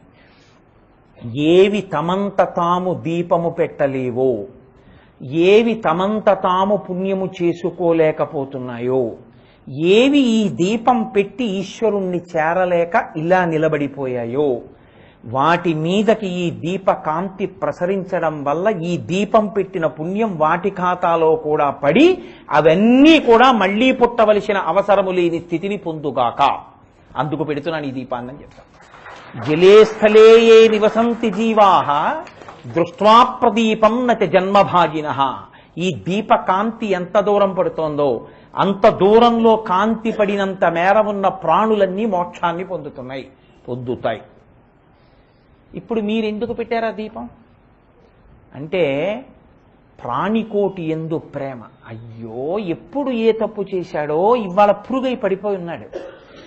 ఇంకా ఇక్కడ పెట్టిన దీపం బయట ఉన్న దోమ మీద, ఈగ మీద, చెట్టు మీద పడుతుంది. జలే స్థలే చాప ఉంది, చెరువులో కూర్చుని ఉంటుంది, దాని మీద ఎలా? అందులో ఆకాశ దీపం ఎక్కించి ఆ దీపాల కాంతులు నీళ్ల మీద పడతాయి. పడితే నీళ్లల్లో ఉన్నవి కూడా మోక్షమును పొందుగాక. భూతదయాం విస్తారయ. ఇది శంకరుల ప్రతిపాదన. ఇది సనాతన ధర్మం యొక్క గొప్పతనం. ప్రేమ అన్న మాటకి మారు పేరు సనాతన ధర్మం. వాణ్ణి వీణ్ణి కాదు, సమస్త భూతములను ప్రేమించమని చెప్పింది. కాబట్టి మీరు భాగవతంలో రంతిదేవోపాఖ్యానము అని ఒక ఉపాఖ్యానం, చాలా చిన్న ఘట్టం కానీ అత్యద్భుతమైనటువంటి ఘట్టం. ఆయన ఏం చేతకానివాడు కాడు, దరిద్రుడు కాదు, గొప్ప చక్రవర్తి. అటువంటి వాడు తన దగ్గర ఉన్న ఐశ్వర్యాన్నంతటినీ దానం చేసేశాడు. ఇంత దానం చేసేసిన తర్వాత తనకి తన కుటుంబానికి తినడానికి లేకుండా పోయింది. 48 రోజుల పాటు మాడిపోయాడు అంతఃపురంలో. ఇది తెలిసింది రాజ్యంలో వాళ్ళకి, అయ్యో ప్రభువుకి అన్నం నీళ్లు లేవుట అని. వాళ్ళు పట్టుకొచ్చి కొద్దిగా పాయసం, నెయ్యి, బియ్యం ఇలాంటివి కొద్ది మంచినీళ్లు పట్టుకొచ్చి ఇచ్చారు. ఆయన తన కుటుంబ సభ్యులతో కూర్చుని గబగబా తినబోతున్నాడు. ఇలాగా ఎక్కడి నుంచో ఒక బ్రాహ్మణుడు వచ్చాడు. అయ్యా ఆకలితో ఉన్నానన్నాడు. భవతే విష్ణుస్వరూపాయతే, సగం తీసి పెట్టేశాడు. మళ్ళీ తినబోతున్నాడు. ఇంకొకరు వచ్చారు, మళ్ళీ పెట్టేశాడు. ఆఖరిని ఎవరో వచ్చారు, ఆయనకి పెట్టేశాడు. చిట్ట చివర మంచినీళ్లు మాత్రమే ఉన్నాయి, అవి తాగుదాం అనుకుంటున్నాడు. ఈ మంచినీళ్లు దొరికితే చాలండి, నా ప్రాణాలు నిలబడతాయని వచ్చారు. ఆయన అన్నాడు, ఎప్పుడో చదివిన భాగవతం నేను, అన్నము లేదు, కొన్ని మధురాంబవులున్నవి త్రావుమన్నా. రావన్నా, శరీరధారులకు కలిగిన ఆపదల్ తొలగించి వారికి మేలు చేయుట కంటే అన్య సుఖమున్నదే. నాకు దిక్కు పురుషోత్తముడొక్కడే సుమ్ము పుల్కసా అన్నాడు. పుల్కసా అని ఎవ్వరూ మాట్లాడడానికి కూడా ఇష్టపడనటువంటి వ్యక్తి వచ్చి నీళ్ళు అడిగితే ఆయనకి ఆ నీళ్లు ఇచ్చేసాడు. ఇచ్చేసి నీళ్లు తాగమని, ఆ నీళ్లు తాగేసిన తర్వాత అన్నాడు, ఆహాహాహా, నేను తాగితే ఉంది, నేను తింటే ఉందయా, సమస్త భూతకోటిలో ఉన్న ఆకలి దాహం ఒకటే కదా. ఇలా మనుష్యులకు వచ్చినటువంటి, సమస్త భూతములకు వచ్చినటువంటి కష్టములను తొలగించగలిగినటువంటి శక్తి నాకు ఉండి వాళ్ళ కష్టం తొలగి వాళ్ళు సంతోషిస్తూ ఉంటే చూడ్డం కన్నా నాకు ఇంకేం కావాలయా? అయితే మరి నువ్వెలా ఉంటావు అంటావేమో, నాకు దిక్కు పురుషోత్తముడొక్కడే సొమ్ము పుల్కసా, నాకు పురుషోత్తముడొక్కడే దిక్కు అన్నాడు. నేను నీలో ఈశ్వరుణ్ణి చూస్తున్నానయా, తృప్తిలో తాగేసే మంచినీళ్ళు అన్నాడు. ఆయన దగ్గరికి వచ్చి అన్నం అడిగిన వాళ్ళు, నీళ్ళు అడిగిన వాళ్ళుగా ఎవరొచ్చారో వాళ్ళు బ్రహ్మ విష్ణు మహేశ్వరులు సాక్షాత్కరించారు. నీకేం కావాలన్నారు.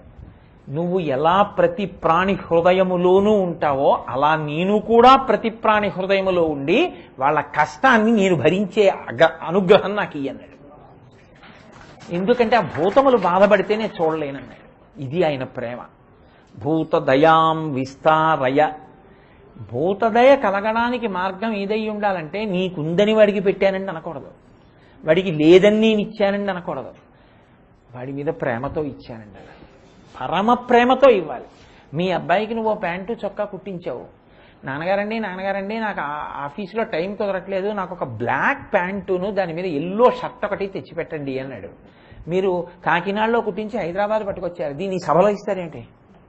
నేను మా అబ్బాయికి ప్యాంటు చొక్కా కుట్టించి తిని అని సభాముఖంగా మీ అబ్బాయిని పిలిచిస్తారా? ఎవ్వరికీ తెలియక్కర్లేదు. మీకు ఇచ్చిన విడిదిలో నిశ్శబ్దంగా పెట్టి తీసి, నువ్వు అడిగావు కదా, ఇదిగో ప్యాంటు చొక్కా తీసుకొచ్చానరా కట్టుకో అని ఇచ్చేస్తారు. ఎందుకంత రహస్యంగా ఇచ్చి వాడు కట్టుకుంటే మీరు జుర్రేసుకున్నారు వాడిని చూసి ఆనందంతో ఆ రూపాన్ని? మీకు ప్రేమ ఉంది కాబట్టి.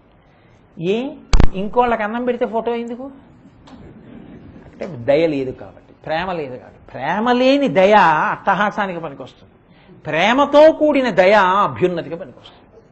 అందుకే మన వాళ్ళు అన్నం పెడితే నారాయణ సేవ అంటారు, నారాయణ సేవ చేస్తున్నామంటారు. కానీ ఇంకొక మాట అనరు. భగవాన్ రమణులు శరీరంతో ఉన్న రోజుల్లో ఒక ఆశ్చర్యకరమైన విషయం జరిగింది. ఆయన ఏం చేసుకోరు, కానీ ఆయనకి చేశారు. శిష్యులందరూ కలిసి జన్మదినోత్సవం చేశారు. చేస్తే అప్పుడు ఏదో 12, 1 గంట అయింది, పూర్ణాహుతి అవి అన్నీ అయిపోయిన తర్వాత నారాయణ సేవ మొదలు పెడుతున్నామన్నారు. అన్న తర్వాత అక్కడ ఉన్నటువంటి వాళ్ళు ఆర్గనైజర్స్ అని ఉంటారు కదండి కొంతమంది, వాళ్ళు అన్నారు, ముందు అడుక్కునే వాళ్ళకి పెట్టేసేయండి అన్నారు. అంటే వీధిలో పాపం ఎవరో యాచకులు కొంతమంది నిలబడున్నారు. ఇప్పటికీ రమణాశ్రమంలో ముందు యాచకులకే నారాయణ సేవ. వాళ్ళని లోపలికి పిలిచి కూర్చోబెట్టి వాళ్ళకి వడ్డిస్తున్నారు. వడ్డిస్తుంటే హైకోర్టు జడ్జెస్ వాళ్ళు అందరూ లోపల ఉన్నారు. వాళ్ళకి పంక్తి వేశారు. వేసి వాళ్ళందరూ ఏరి భగవాన్ నేరి అన్నారు. అంటే ఏరి భగవాన్ నేరి అని, ఏరి భగవాన్ నేరి, అయ్యో ఎటు వెళ్ళిపోయారని అందరూ వెతుకుతున్నారు. ఈయన వెళ్ళి వాళ్ళ దగ్గర కూర్చుని అన్నం తింటున్నారు. తింటుంటే వీళ్ళు వచ్చన్నారు, అదేంటి భగవాన్ ఇక్కడ కూర్చుని తింటున్నారు, మీకోసం లోపల జడ్జెస్ వాళ్ళు వెయిట్ చేస్తున్నారు. ఆయన అన్నారు, అడుక్కునే వాళ్ళకి పెట్టండి అన్నారుగా, నేను అంతేగా, నాకేముంది, అందుకని ఇక్కడే కూర్చున్నాను. అప్పుడు పొరపాటు అయిపోయింది మహానుభావ, మమ్మల్ని మన్నించండి, నారాయణ సేవ, అందరిలో ఉన్న నారాయణుడికి అన్నం పెడుతున్నాం కానీ అడుక్కునేవాడికి అన్నం పెట్టట్లేదు. మా పొరపాటు మన్నించి రెండంటే అప్పుడు లేచి వచ్చారు. గురువు అనేక రకాలుగా మార్గం చూస్తాడు, ఎలాగో అలా శిష్యులను ధరిస్తాడు. మహాపురుషులు మహాపురుషులే. కాబట్టి శంకరులు అంటున్నారు, భూత దయాం విస్తారయ, విస్తరించాలి నా భూతదయ, తప్ప సంకుచితమైపోకూడదు. దయ అన్న పేరుతో అది రకరకాల మార్గములను త్రొక్కకూడదు. కాబట్టి భూత దయాం విస్తారయ తారయ సంసార సాగరతః, నేను ఈశ్వర నన్ను ఈ సంసార సాగరము నుండి తరింప చెయ్యి. ఆయన ఏ మాట వేసినా అద్భుతం అండి. ఆయన అంటారు తారయ, ముందేం మాట వేశారంటే తారయ దాటించు అన్నారు. సంసార సాగరతః, సంసారమనేటటువంటి సాగరమును దాటించు. చిత్రం ఏంటంటే ఎక్కడా పెద్ద ఒత్తులు కానీ పెద్ద హడావిడి కానీ ఏమి ఉండవు, చక్కగా చదువుకోవచ్చు ఆ స్తోత్రం, అలా ఉంటుంది. తారయ అన్న మాట చాలా చోట్ల వాడతారు. నమస్తారాయ నమ శంభవే చ మయోభవే చ నమ శంకరాయ చ మయస్కరాయ చ నమ శివాయ చ శివతరాయ చ అని రుద్రాధ్యాయం అష్టమానువాకంలో మంత్రం. తారాయ అంటే దాటించువాడు, దాటించగలిగిన వాటిని తారకము అంటారు. తారకము ప్రణవము రామనామము, ఈ రెండు తారకాలు లోకంలో. రామనామం తారకం, ఈ సముద్రాన్ని దాటిస్తుంది. ప్రణవము తారకము, ప్రణవము కూడా దాటిస్తుంది. అందుకని ఈ రెండింటినీ తారక మంత్రములు అని పిలుస్తుంటారు, తారకనామము అని పిలుస్తుంటారు. తారయ దాటించాలి. దేన్ని దాటించాలి? సంసార సాగరతః, సంసారమనేటటువంటి సాగరమును దాటించు.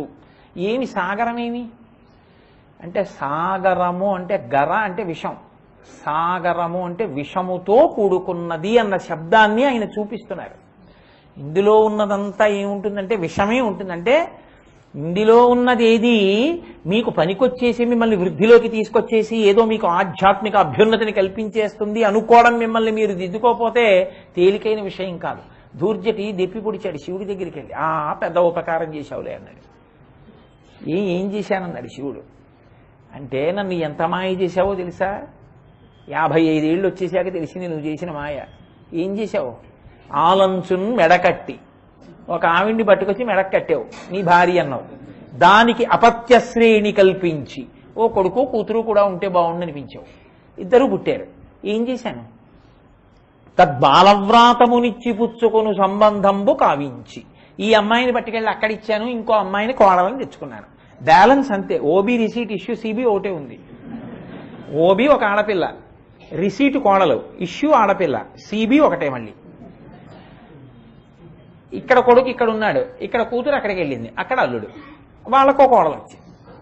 ఆఖరికి నాకేమర్థమైందంటే ఆడపిల్లనిచ్చి ఆడపిల్లని గుచ్చుకోవడం అన్న పని చేయించావు నా జీవితంలో. అంతే నేను చేసింది, అది తప్ప నాకు ఇంకేం కనపడలేదండి. ఇది చేయడానికి 60 ఏళ్ళు బతికాను, ఇంతకన్నా నేను చేసింది ఏమీ నాకు కనపడలేదు. ఎంత మాయ చేశావయ్యా శంకరా, ఎలా ఉద్ధరిస్తావు నన్ను ఇప్పుడు అన్నాడు. నిన్ను వదిలేస్తాననుకుంటున్నావేమో. పాలున్ బువ్వయు పెట్టెదన్ కుడవరా పాపన్న రాయన్న లెమ్మన్న అరటి పండ్లు కొనితే లేకున్నన్ వల్లనంటే తల్లిదండ్రుల పొడెట్లే తెచ్చి వాత్సల్య లక్ష్మీ లీలావచనంబులను కుడుపరా శ్రీకాళహస్తీశ్వర. అలా నన్ను బాగు చేయి, మాయలో ముంచావు కాబట్టి. తండ్రి పిల్లాడిని, ఒరే నాన్న పెరుగన్నం తినరా ఆకలేస్తోందిరా, నేను భోజనం చేయాలరా అంటే వాడు అరటిపండు ఉంటేనే తింటాను అని నోరు మూసేస్తే బయట మానబడుతున్నా ఎంత ఐఏఎస్ ఆఫీసర్ అయినా గొడిగేసుకుని వీధికెళ్ళి కిరాణా కొట్ట దగ్గర 2 అరటిపండ్లు అట్టుకొచ్చి పెరుగు అన్నంలో పిసికి పడికి పెట్టి అమ్మయ్యా తిన్నాడు అంతే చాలని అప్పుడు వాడిని పడుకోబెట్టి అన్నం తింటున్నాడా లేదా? అంతేగాని నీ మొహం బయట వర్షం పడుతోంది, నేను ఐఏఎస్ ఆఫీసర్ని, పక్కన ఎవడో లేను కూడా లేడు, కారు డ్రైవర్ కూడా వెళ్ళిపోయి అరటిపండు రేట్రా, నేను వెళ్ళి తేకూడదు, అలా నా స్టేటస్కి తగదని ఊరుకుంటున్నాడు ఆ తండ్రి. నువ్వు అంతే మాయలో తిప్పావుగా, ఏం చేయిస్తావో నాతో చేయించి నన్ను తరింపచేయన్నాడు. భక్తులైన వాళ్ళ స్వాతంత్ర్యం అండి, ఈశ్వరుణ్ణి అలా గద్దించారు వాళ్ళు. కాబట్టి శంకరులు అంటున్నారు ఇందులో, ఆయన చాలా గంభీరంగా అడిగారు. తారయ సంసారసాగరతః, సాగర అంటే విషముతో కూడుకున్నది. సాగరం అనొక పేరే అంత అసలు. ఎందుచేత అంటే పూర్వం సగర చక్రవర్తి అని ఒక ఆయన ఇక్ష్వాకు వంశంలో పరిపాలన చేశారు, రామచంద్రమూర్తి పుట్టినటువంటి వంశం. వాళ్ళ తండ్రి గారి పేరు అసితుడు. ఆయనకి 2 భార్యలు. ఆయన ఒకప్పుడు శత్రువుల చేతిలో యుద్ధంలో ఓడిపోయి 2 భార్యల్ని తీసుకుని భృగుశ్రవణము అనబడేటటువంటి ప్రాంతానికి వెళ్ళిపోయారు ఉత్తర దిక్కున. ఆయన శరీరం విడిచిపెట్టేశారు. ఈలోగా ఈ ఇద్దరు భార్యల్లో ఒక భార్య గర్భం ధరించింది. వంశాంకురం ఈవిడ కడుపున పుడతాడని బెంగ పెట్టుకుని రెండో భార్య కాళింది ఆవిడికి విషం పెట్టింది. లోపల ఉన్న పిండం మరణించాలి. ఆవిడ తెలుసుకుంది విషాన్ని పెట్టేశారు, లోపల పిండం చెనకబడుతోందని. ఉత్తరలాగే ఆవిడ కూడా ఏం చేసిందంటే అదే సమయానికి అక్కడికి చ్యవన మహర్షి వచ్చారు. చ్యవన మహర్షి కాళ్ళు పట్టుకుని ప్రార్థన చేస్తే ఆయన, నేను నీకు వరం ఇస్తున్నాను, నీ కడుపులో ఉన్న పిల్లవాడు విషాన్ని జీర్ణం చేసుకునే శక్తిని ఇస్తున్నాను, వాడు కడుపులోకి విషం పెట్టుకుని బయటకు వస్తాడు, గొప్ప తేజోవంతుడవుతాడన్నారు. ఆయన పుడుతూనే కడుపులో విషంతో పుట్టి విషం వల్ల మరణించకుండా బ్రతికాడు కాబట్టి గరుడయ్యాడు. విషంతో కూడి ఉన్నవాడు కాబట్టి సగర చక్రవర్తి, విషంతో కూడి అమృతంలా ఉంటుంది కాబట్టి సంసారము సాగరమైంది. అందుకే దానికి రెండు చమత్కారమైన పేర్లు. వివాహం చేస్తున్నామండి అంటారు. వివాహము అంటే అంటే విశిష్టమైన, వాహము అంటే పొందడానికి. విశిష్టమైనది పొందవలసినది ఏది అంటే ఈశ్వరుడు. ఆయన్ని పొందడానికి ధర్మపత్నిని స్వీకరిస్తాడు. స్వీకరిస్తే ఇద్దరూ కలిసి యజ్ఞం చేయాలి, యాగం చేయాలి, ఇంటికి వచ్చిన వాళ్ళకి అతిథి మర్యాద చెయ్యాలి, ఇద్దరూ కలిసి తరించాలి. కానీ అందుకు స్వీకరిస్తాడు. కానీ ఆయన ఏం చేస్తాడంటే ఈమెని కామపత్నిని చేస్తాడు. ఆ సంతానానికి అన్ని దాచడం మొదలు పెడతాడు. 10 తరాల వరకు దాచడంతోనే బతుకు అయిపోతుంది, ఎవరికి ఏమీ పెట్టడు. అందుకని వివాహము అంటే అంటే విచిత్రమైన, వాహము అంటే బరువు ఎత్తుకుంటున్నాడంట. అప్పుడు అది ఏమైపోయిందంటే విచిత్రమైన బరువు అయిపోయింది. అందుకే పెళ్లి కాని వాడిని చూస్తే పెళ్ళైన వాళ్ళకి చాలా బాధగా ఉంటుంది. ఒరే మనం ఇంత బరువు మోస్తున్నాం, వీడు ఎంత హాయిగా తిరుగుతున్నాడు రా అని ఏమాయి సంబంధాలు చూడమంటా ఏంటంటుంటారు. అప్పుడు వీళ్ళందరూ కలిసి అక్షతలు వేసి అమ్మయ్యా వీడు కూడా ఎత్తుకున్నాడు. ఇది ఎలా ఉంటుందంటే నాని పాల్కీవాలా ఒకసారి కల్చరల్ హెరిటేజ్ ఆఫ్ ఇండియా అని ఆయన ఒక ఆర్టికల్ రాస్తూ ఓ మాట అన్నారు. నేను ఆ మాట చెప్తే బాగుండదులేండి సభలో, కానీ గాడిద బరువంతా గాడిద మీద వేసేసి ఎందుకన్నా అన్న తర్వాత దాపరికం ఎందుకు, భారతీయులు ప్రత్యేకించి సనాతన ధర్మంలో ఉన్న వాళ్ళు ఎంత గొప్ప సంస్కృతిలో పుట్టారో తెలుసుకోకుండా గాడిదలా తమ మీద ఏమీ లేదనుకుని బతికేనటువంటి హీనులైపోయారు వాళ్ళని రాశాడు ఆయన. గాడిద మీద బట్టలన్నీ వేసేసి బరువంతా పెట్టేసి కుండలు కూడా 2 పక్కలా కట్టేసి సాకలు ఏం చేస్తాడంటే గాడిద ముందుకొచ్చి ఓ బట్టోటి ఇలా దులిపి దాని మీద పడేసి అంటాడు. అది అనుకుంటుంది నా మీద ఓ చొక్కా ఓటే ఉందని నడుస్తుంది. అంటే ఒంటి మీద ఎంత బరువు ఉన్నా చాలా తేలిగ్గా ఉందనుకునే ప్రాణి గాడిద. అందుకే గాడిద బరువు అండి అంటారు, గాడిద చాకిరి ఏంటి అంటారు. అంటే చేస్తూ ఉంటుంది, చేస్తున్నానని తెలుసుకోదు. ఎంత సంతోషం, నా అదృష్టం చూసావో చొక్కాయే వేశాడు నా మీద. మిగిలిన గాడిదల్ని చూసి వెర్రి గాడిదలు ఎలా మోస్తున్నాయో చూడు, నేనంటే యజమానికి ప్రేమ అనుకుంటాడు. ఎవడికి వాడు గృహస్థాశ్రమంలో ఉండే ఏమనుకుంటాడంటే నాకు కాబట్టి కొడుకు, నాకు కాబట్టి కూతురు, నాకు కాబట్టి మా ఆవిడ, ఇంతమంది బంధుకోటి, ఓవర్ టైములు, పార్ట్ టైములు, ప్రైవేట్ కంపెనీలు, ఇక్కడ 6 నెలలు, జర్మనీలో ఏడాది, అమెరికాలో ఏడాది, ఫిన్లాండ్లో ఏడాది, దొరికింది తిని రాత్రి పగలు ఉద్యోగం, లక్షలు కోట్లు కూడబెట్టి జీవితం అయిపోయింది. ఆఖరికి చేసే అనుష్ఠానం 0. కాబట్టి ఏమైంది, వివాహము వింతైన బరువెత్తుకుని చాలా ఎంత సంతోషం. ఓ కొడుకుట్టాడు ఎంత బరువు, కానీ అబ్బా నాకు కొడుకుట్టాడని వాడు కోకోకోలాలు ఇస్తాడు అందరికి. నాకు కూతురుట్టింది ఎంత సంతోషం, బరువు పెరిగిన కొద్దీ సంతోషంగా ఉంటుంది. కాబట్టి వివాహము అంటే ఆశ్రమాన్ని ఉపయోగించుకోవడం చేత కాని వాడికి అది వివాహం, ఉపయోగించుకోవడం చేతనైన వాడికి గృహస్థాశ్రమం.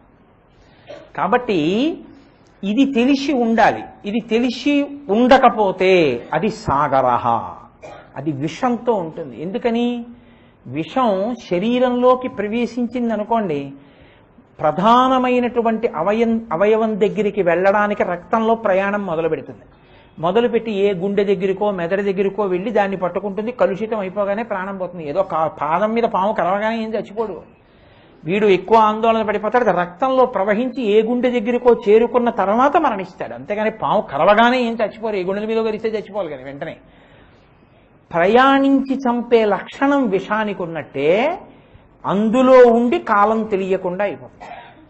కొత్తగా పెళ్ళయింది ఎంత సంతోషం, కొడుకుట్టాడు ఎంత సంతోషం, ఒక్క కూతురు పుడితే బాగుండు పుట్టేసింది ఎంత సంతోషం, పేరేం పెట్టాలి. మనకి చక్కగా అమ్మవారి పేర్లు కామాక్షి, రాజరాజేశ్వరి, ఇవక్కర్లేదు. హచ్చి తుచ్చి ఓ పిచ్చి పేర్లు ఉంటాయి, ఆ పేర్లు ఎత్తుకోవడం, దానికి ఒక పుస్తకం మళ్ళీ అది చూసుకోవడం, చూసుకుని పేరెట్టుకోవడం. ఇవన్నీ పెట్టుకున్న తర్వాత వాడికి ఒక సీట్ వస్తే బాగుండు, వచ్చేసింది. వాడు చదువుకుని వాడికి మంచి కాలేజీలో సీట్ వచ్చేస్తే బాగుండు, వాడు హాస్టల్కి వెళ్ళిపోయాడు. వాడు అమెరికా వెళ్ళిపోతే బాగుండు, వెళ్ళిపోయాడు. నీకు ఒంట్లో బాగోలేదు, వాడు రాలేదు, నిన్న ఐస్పెట్లో పెట్టారు, వాడు వచ్చాడు. ఏమైనట్టు? కాలం వెళ్ళిపోయింది. సాగరము అన్న మాటకు అర్థం ఏమిటో తెలుసా అండి? బాగా గుర్తుపెట్టుకోండి, నేను భాగవతంలో చెప్తున్నాను. నీవు కోరిన కోర్కెలలో తీరినవి ప్లస్ తీరనివి ఈజ్ ఈక్వల్ టు సంసారము, అంతే. సంకల్పాలు వచ్చాయి, తీరే కొన్ని అవి, ప్లస్ తీరలేదు కొన్ని అవి, అదే సంసారం. నాకు కొడుకు పుట్టాలి, పుట్టాడు అనుకోండి, సంతోషించాను, అది ప్లస్. పుట్టలేదు, ఏడిచాను, అది ప్లస్. ఓ కూతురు పుట్టాలనుకున్నాను, ఇద్దరు పుట్టారు, ఏడిచాను, ప్లస్. ఫోన్లో ఇద్దరు కూతురు పుట్టారు, సంతోషించాను, ప్లస్. ఎక్కడా ఆగిపోయాను, అదే జీవితం, అంతే సంసారం. అంతకన్నా ఏమైనా చేసింది ఏమిటి? ఏం లేదుగా. అలా ఉండిపోతే దాన్ని సంసారం అంటారు.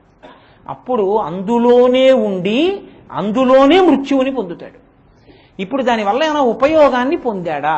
దాంట్లో ఉండి ఓ అతిథి పూజ చేశాడా, ఓ యజ్ఞం చేశాడా, ఓ యాగం చేశాడా, తాను తరించేటటువంటి పని ఏదైనా చేశాడా అంటే ఏమీ లేదు. సంసారంలోకి వెళ్ళి భర్తతో కలిసి భార్య ఏం చెయ్యాలి? ఆయన చిటికిన వేలు ఎందుకు పట్టుకుంటాడు అంటే, నిన్ను కూడా తరింప చేస్తాను అని పట్టుకుంటాడు. ఆయన ఒక పూజ చేశాడనుకోండి, సగభాగం భార్యకి వేస్తాడు. ఆయన ఓ మంచి పని చేశాడనుకోండి, సగభాగం భార్యకి వేస్తాడు. ఆయన ఏమీ చేయలేదనుకోండి, ఈవిడికి ఏమొస్తుంది? ఆయనకు వండి పెట్టడం ఒకటే ఉంటుంది కాదు. మీరు ఆలోచించండి, ఏమైనా తరింపజేశాడా? ఆవిడ జీవుడికి ఈయన ఏమైనా ఉపకారం చేశాడా? ఏమీ లేదు.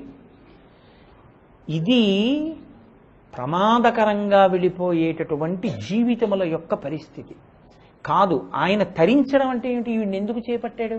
ఇద్దరూ కలిసి అగ్నిహోత్రం దగ్గర కూర్చుని ఒక యజ్ఞం చేసి లోకానికి శాంతి కలగాలని కోరాడు అనుకోండి, అప్పుడు గృహస్థాశ్రమంలో తరించాడు. ఇద్దరూ కలిసి కూర్చుని ఈశ్వరుణ్ణి ఆరాధన చేశారనుకోండి, తరించాడు. అంతేకాని వీధిలోకి వచ్చేయడం, మా ఆవిడ చేస్తుంది కానండి పూజలు, నాకేమి ఇవన్నీ పట్టవు, అనుభవించు, వచ్చే జన్మలో తెలుస్తుంది ఈ మాటలు, అప్పుడు అనుభవంలోకి వస్తే తెలుస్తుంది. అప్పుడు ఈ మాటలన్నీ ఏమిటో. చిత్రగుప్తుడు ఉన్నాడుగా, చిత్రంగా కూర్చుని గుప్తంగా రాస్తుంటాడుగా అన్నవన్నీ. అప్పుడు అడుగుతాడు, అన్నావుగా ఇప్పుడు అనుభవించి అంటాడు. ఏ జలగో పందో ఈ పుట్టవలసి వస్తే తెలుస్తుంది. కాబట్టి ఇది తెలిసి ఉంటే తరిస్తాడు, లేకపోతే సాగరం అవుతుంది. తారయ అని ఎందుకు అనాలి శంకరాచార్యులు వారు? మరి అంటే ఇంక ఇప్పుడు తరించడానికి నువ్వు మనసుని మార్చాలి, శాంతి, దాంతి, ఇంద్రియాలు, దమము, మనస్సు. ఎక్కడ ఇప్పుడు సాధన మొదలు పెడతావు? దంతంబుల్ పడనప్పుడే, తనువుయందారూఢియున్నప్పుడే, కాంతాసంఘము రోయనప్పుడే, జరాక్రాంతంబు కానప్పుడే, వింతల్ మేన చెరించినప్పుడే, కురుల్ వెల్వెల్ల కానప్పుడే, చింతింపన్బలమీ పదంబుజములన్ శ్రీకాళహస్తీశ్వర అంటాడు దుర్జటి. ఈశ్వరుణ్ణి ఆరాధించడం అంటే జుత్తు తెల్లపడిపోకముందును, పళ్ళు ఊడిపోకముందును, ఒంట్లో ఓపికన్నప్పుడు ఆరాధన చెయ్యాలి. అంతా ఉడిగిపోయిన తర్వాత ఎప్పుడు వస్తావురా గుళ్ళోకి అంటే, రిటైర్ అయిపోయిన తర్వాత అంటే అన్న రాసిచ్చారేటు ఉంటామని. అప్పుడు వస్తే మాత్రం బుద్ధంతా అక్కడే ఉంటుంది. ఇంకా ఇప్పుడు ఇక్కడ ఏం నిలబడుతుంది ఈశ్వరుడి మీద?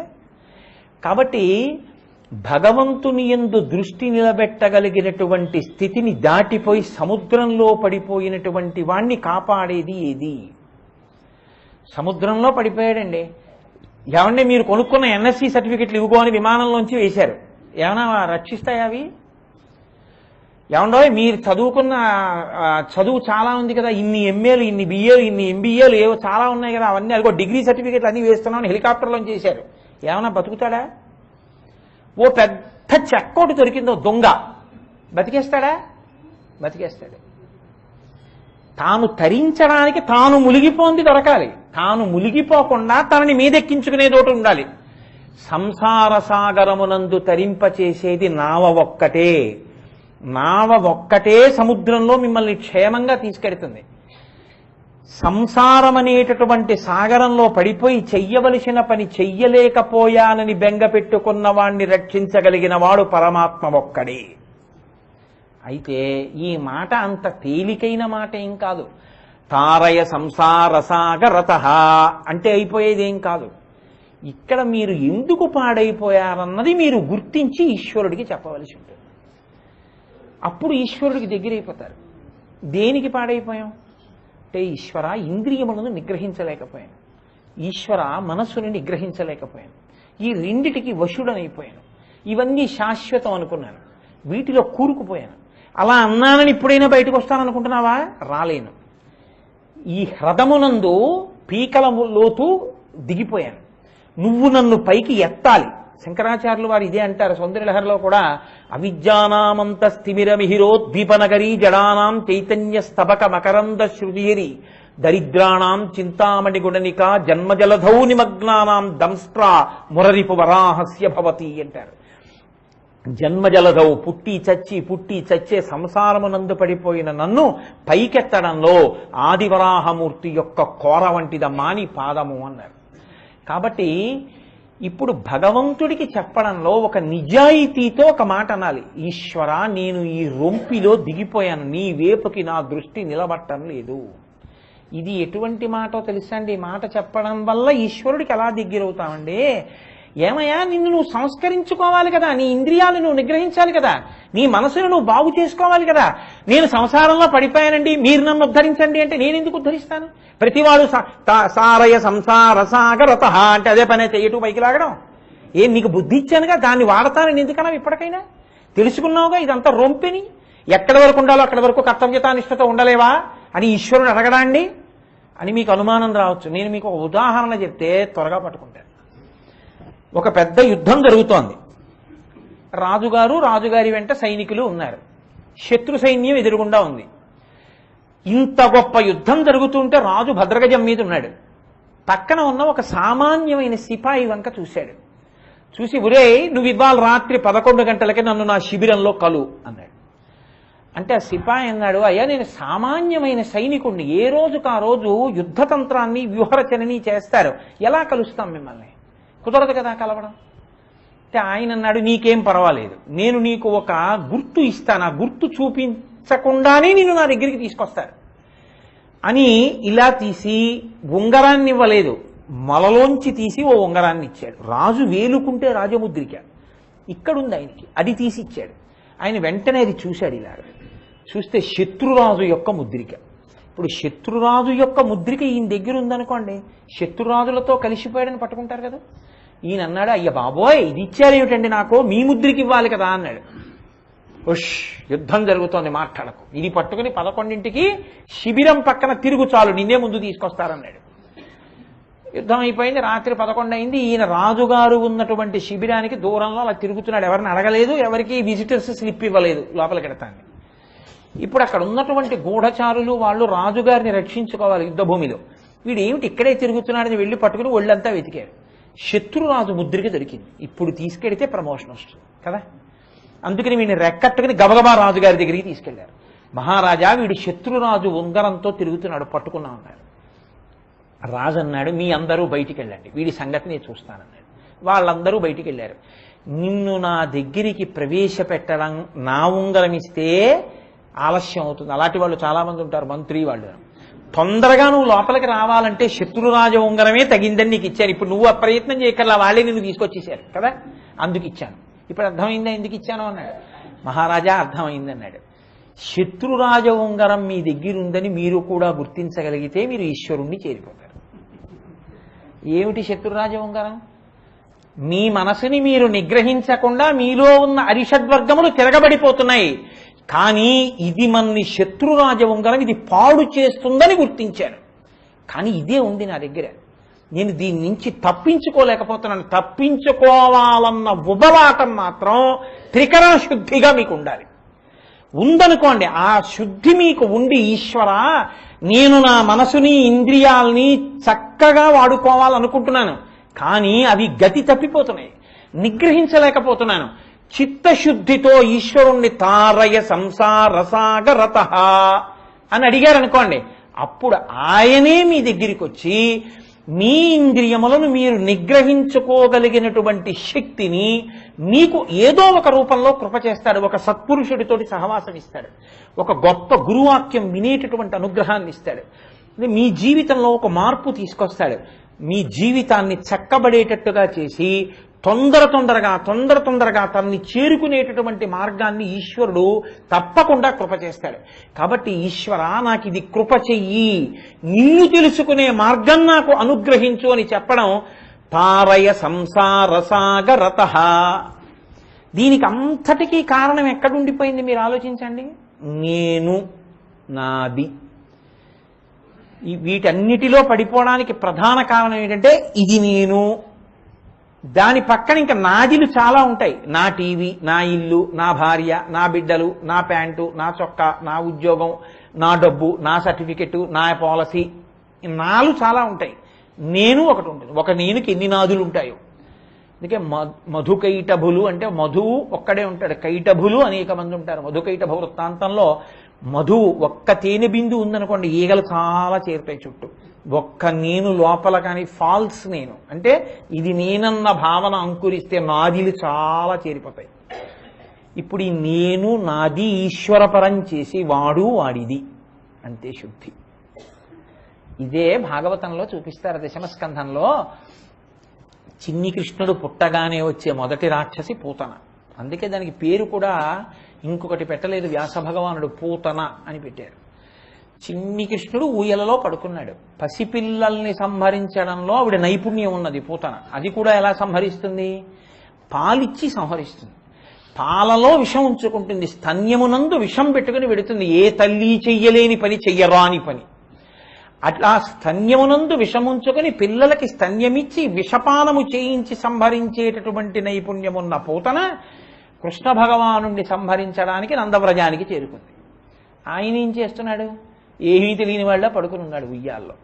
ఎలా ఉన్నా ఆయనే కదండి. ఓ నిప్పురవ్వ ఇల్లు కాల్చేయగలదు, మంట ఇల్లు కాల్చేయగలదు. దాని శక్తి దాంతే ఎలా ఉన్నా. అందుకని ఆయన పడుకున్నాడు. ఈవిడలా వెళ్ళలేదు, పట్టుకుంటారు. అందుకని ఈవిడ రూపాన్ని మార్చింది. ఎంత అందంగా మార్చుకుందంటే శిరిమంబం వ్రతకంగ చూచుటకొనై శృంగార వేషంబుతో అరుదేనోపు నటంచు గోపికలు జిహ్వల్ రాక మోహించి తత్పరలై చూడ లతాంగిపోయి కనియన్ పర్యంక మధ్యంబునన్ బరు భస్మానల తేజు దుర్జన వధ ప్రారంభకున్ డింబకున్ అన్నారు పోతన గారు. నివురుగప్పినటువంటి నిప్పులా పడుకున్నటువంటి చిన్ని కృష్ణుడి దగ్గరికి లక్ష్మీదేవిలా వేషం కట్టి వెళ్ళింది.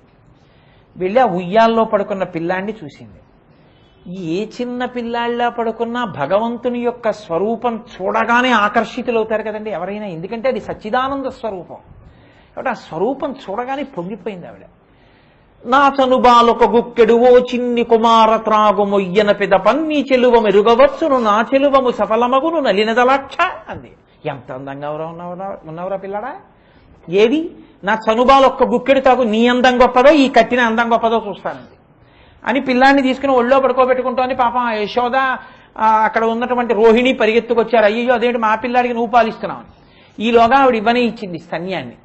ఆ పడుకున్నటువంటి చిన్ని కృష్ణుడు ఎంత చమత్కారంగా పడుకున్నాడంటే ఆ లోకేశ్వరుడా చరాచర విభుండా బాల గోపాలుడా బాలధ్వంసిని గొంతు గంటిడి వ్యసన్ బాలెంత చందంబునన్ పాలిండ్లన్ విసమూని వచ్చుట మదించింతించిలో నవ్వుచున్ కాలంగేల కదల్పరాణి కరణిన్ కన్మోర్చి గుర్పెట్టుచున్.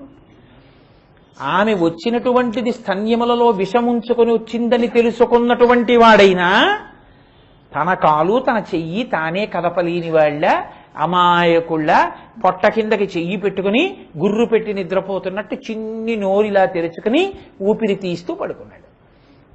ఆవిడ గబగబా ఒళ్ళో పెట్టుకుని తన స్తన్యాన్ని పిల్లాడి నోట్లో పెట్టింది. గబగబా పాలు తాగేస్తారా? పసిపిల్లలు ఎలా నటించారో అలాగే నటించాడు ఆయన.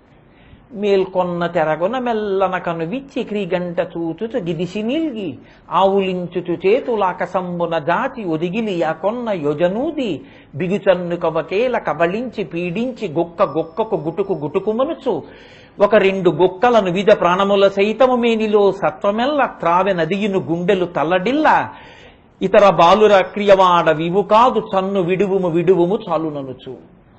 ఆయన ఏమీ తెలియని వాళ్ళ మేల్కొన్న తెరగున మెల్లన కనువిచ్చి క్రీగంట చూచుచు గిదిసి నీల్గి ఎంత దర్శనం చేశారో పోతన గారు. ఓ పెద్ద ఆవలింతోట ఆవలించి కష్టంగా ఇలా రెండు కళ్ళు విప్పి చూసి రెండు చేతులు పైకెత్తి ఇలా ఒళ్ళు విరుచుకున్నట్టుగా విరుచుకుని ఒక్కసారి ఆ నడుం పైకెత్తి మళ్ళీ కిందకి దింపి ఏ చంటి పిల్లాడు పూల పొట్లం లాంటి తన చేతితో అమ్మ స్తన్యాన్ని పట్టుకుని నోట్లో పెట్టుకుని రెండు గుక్కలు గుటుక్కుమని చప్పుడు వచ్చేటట్టుగా పాలు తాగేటప్పటికీ మేనిలో సత్వమెల్లా పాలతో పాటు పూతనలో ప్రాణాలు కూడా తాగేశాడు. ఆత గుటుకు గుటుకుమనుచు ఒక రెండు గొక్కలను విధ ప్రాణముల సైతము మేనిలో సత్వమెల్ల త్రావె నదియును గుండెలు తల్లడిల్ల జిమ్మ తిరుగుచు నిలవక శిరము వ్రాల. ఆవిడ తల దిమ్మిక్కిపోయి వాలిపోతుంటే విడువు విడువుమటంచు వదిలిపెట్టు వదిలిపెట్టు అంటుంటే ఒకసారి పట్టుకుంటే వదలడం నాకు రాదు అంటాడు ఆయన. సహృదేవ ప్రపన్నాయ తమాస్మీచయాచతే అభయం సర్వభూతేభ్యో దదామ్యే తద్వ్రతం మమ అని కదా రామాయణంలో. అందుకని రెండు గొక్కల్లో తాగేశాడు. ఆవిడ పడిపోయింది. ఎలా పడిపోయింది? దారుణ లాంగూల దంతదండంబులు నగగహ్పరము బోలు నాసికయును గండశైలాకృతి గలకచ యుగమును విరిషితూలెడు పల్ల వెంట్రుకలును అని జాగుకట్టల బోలు చరణోరు హస్తంబు అంకిన చెరువుతో నెనయు కడుపు చీకటి నూతుల తెనయునేత్రంబులు పెనుదిబ్బ పోలుడు పెద్ద పిరుదు కలిగి షట్కోశ దీర్ఘమై కదిసి చూడ అక్కడ ఉన్నటువంటి గోపాలకులు బెగడిరి మనమునందు అంటారు. 13 కిలోమీటర్ల దూరం పడిపోయిందట శరీరం. అంత పెద్ద శరీరంతో చీకటి నూతుల్లాంటి కళ్ళు, వెన్నుకంటుకుపోయిన కడుపుతోటి పెద్ద శరీరంతో పూతన పడిపోయింది. చిన్ని కృష్ణుడు ఏమైనా మారాడు అనుకుంటున్నారా మీరు? అంత పెద్ద పూతని చంపి ఆయన ఏం రూపం మార్చుకోలేదు. 13 కిలోమీటర్ల దూరం శరీరం పడిపోయిందంటే సామర్లకోట నుంచి కాకినాడ వరకు ఉంది ఆవిడ శరీరం. ఇప్పుడు దాని మీద ఆయన ఎంత ఉన్నాడు? ఇంతే ఉన్నాడు. ఎక్కడున్నాడు? 13 కిలోమీటర్లు వెతకాలిగా. ఆవిడ ఒంటి మీద ఎక్కడున్నాడు? పాపం ఈ వెర్రి గోపకాంతలు అందరూ గబగబా శరీరం మీద చుట్టుపక్కల పైకెక్కి వెతుకుతున్నారు. ఎక్కడో ఓ చోట కనపడ్డాడు ఆడుకుంటూ. ఎక్కడ? అది కూడా స్తన్యాల మధ్యలోనే ఆడుకుంటున్నాడు. నేలంగూలిన మేటి పెన్నురముపై నిభీతి క్రీడించు ఓ బాలారమ్మని మూపు చేర్చుకొని సంస్పర్శించి ఆలార్చుచున్ గోలాంగూలము తిప్పి గోరజములను చల్లించి గోమూత్రమున్ చల్లి తద్బాలాంగంబుల గోమయంబలదిరా 12 నామంబులను. వాళ్ళ పిల్లాన్ని ఎత్తుకుని భుజం మీద వేసుకుని ఆవు తోక ఆయన చుట్టూ తిప్పి ఆయనకి గోమయం తీసుకొచ్చి కేశవుడు నీ భుజములను రక్షించుగాక, గోవిందుడు శరమును రక్షించుగాక, హృషికేశుడు వక్షస్థలమును రక్షించుగాక అని పేడ పెట్టి రక్ష పెడుతున్నారు. ఆయనే కదా అవన్నీ. ఆయన ఏమీ తెలియని వాళ్ళ బోసి నవ్వులు నవ్వుతూ ఆడుకుంటున్నాడు. ఇప్పుడు ఆ పూతన శరీరాన్ని గొడ్డళ్లతో రంపాలతో కోసి కట్టెలు వేసి వెలిగించారు. పోతన గారు అన్నారు, పొగిలి పొగిలి రగులు మగువ దేహము నుండి అగరు పరిమళముల పొగలు వెడలే దేహకల్మషములు శ్రీహరిముఖమున త్రవబడుట చేసి భూవరేణ్య. ఆవిడ్ని వెలిగించి కాల్చేస్తే శరీరాన్ని అగరవత్తుల కట్టలు కాలిపోతుంటే ఎటువంటి సువాసన వస్తుందో అటువంటి సువాసన వచ్చింది. ఎందుకు వచ్చిందని అడిగారు. దేహకల్మషములు శ్రీహరిముఖమున త్రావబడుట చేసి. దేహకల్మషాలన్నీ శ్రీహరి తాగేశాడు ఆయన. ఆయన స్తనములో పాలు తాగినప్పుడే ఆవిడ కల్మషాలు కూడా తాగాడు. ఇప్పుడు ఆవిడ పూతన అంటే ఏ విధమైనటువంటి అపవిత్రత లేనిది అయిపోయింది ఆవిడ. శ్రీహరిముఖమున త్రాగబడుట చేసి ఆవిడ ఎలా అయిపోయిందంటే. పోతన గారు అన్నారు, ఇంత చిన్న పిల్లాడు అలా ఎలా చంపాడు అనుకుంటున్నారా? విషం ఎలా తాగాడు అనుకుంటున్నారా? విషధరరిపు గమనునికి విషగళసకునికి విమల విషసయ్యనునికి విషభవ భవ జనకునికి విషకుచతను విషము కొనుట విషమే తలపన్నాడు.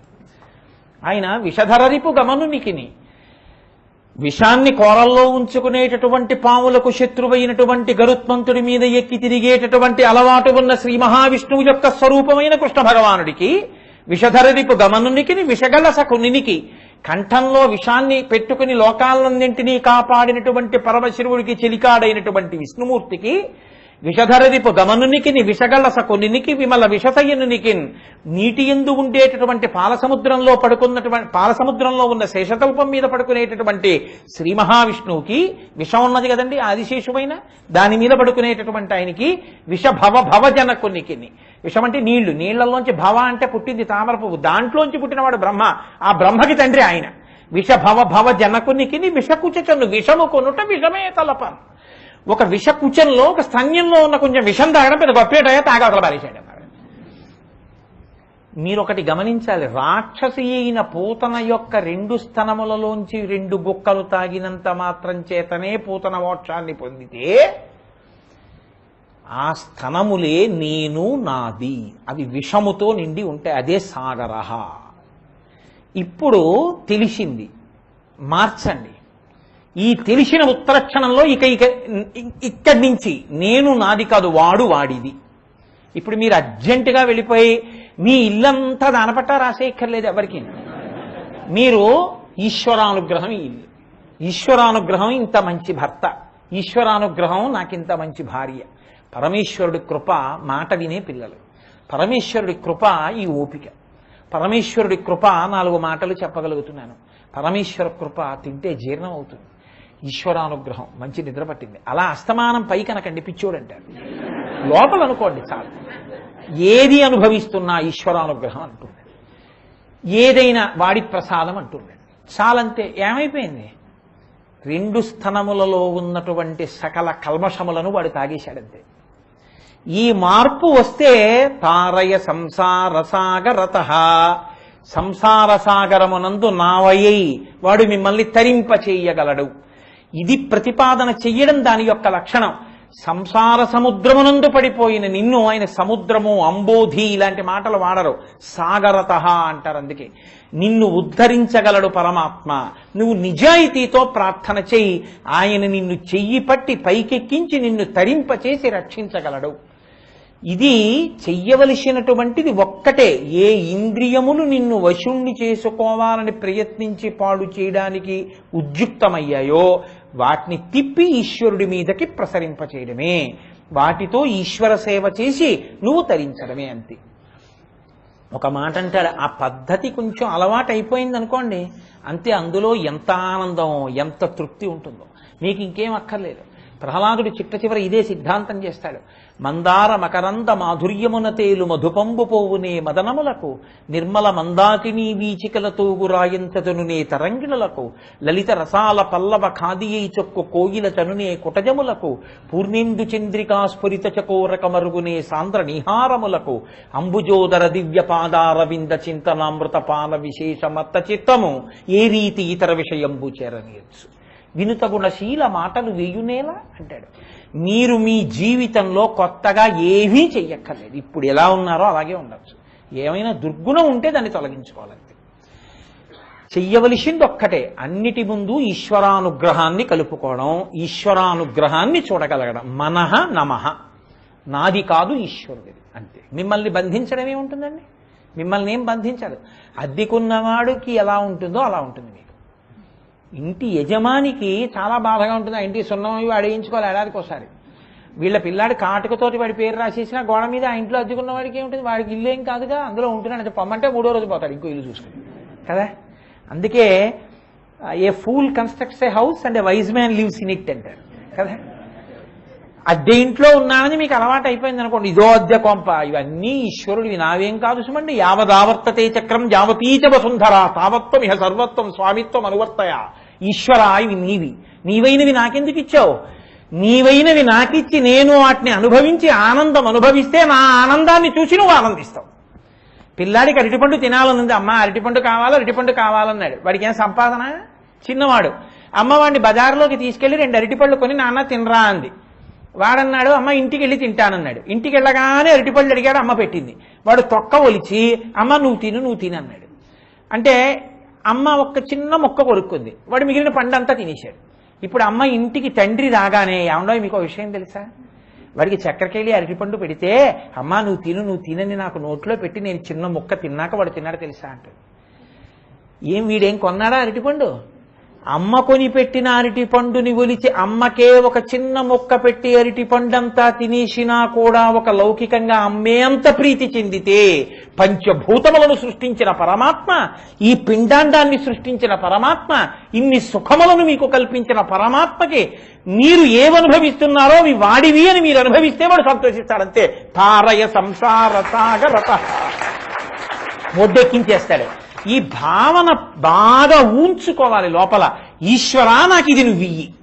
ఈ మాట లోపల నిలబడడం కష్టమైపోతోంది. నాది నాదనే అంటున్నాను.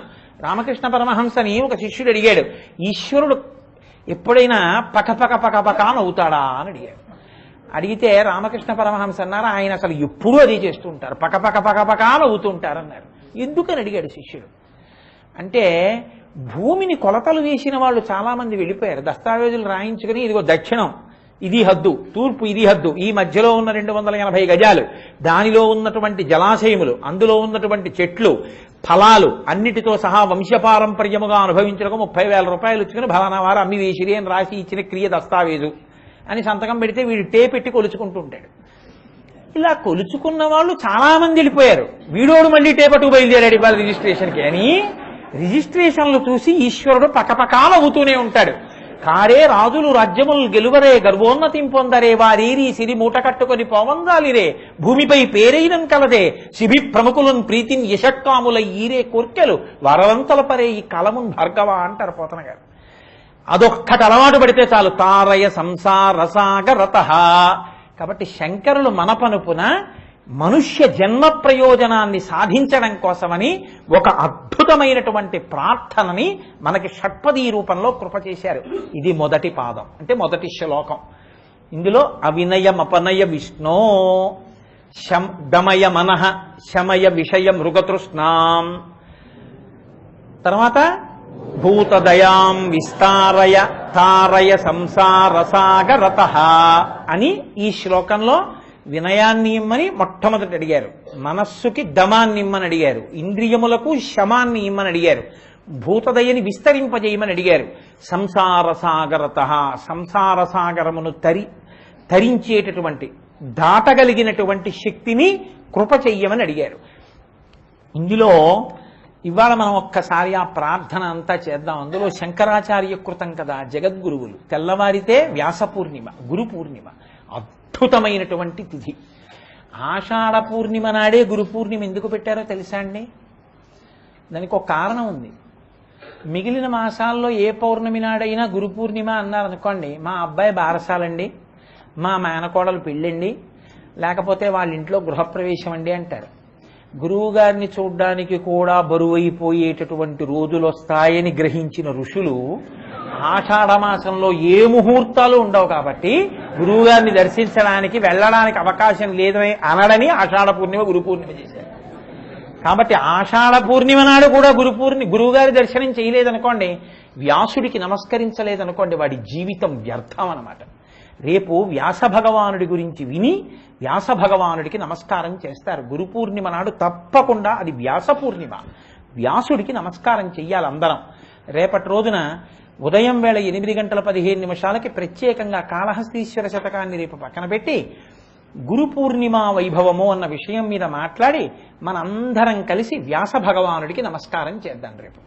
కాబట్టి ఈ స్తోత్రాన్ని నేను ఒక్కసారి చెప్తాను, మీరు కూడా చెప్పండి. ఎందుకంటే ఒక్కొక్క శ్లోకంలో శంకరులు ఒక్కొక్క ప్రయోగం చేశారు. అంతాది అని ఒకటి ఉంది.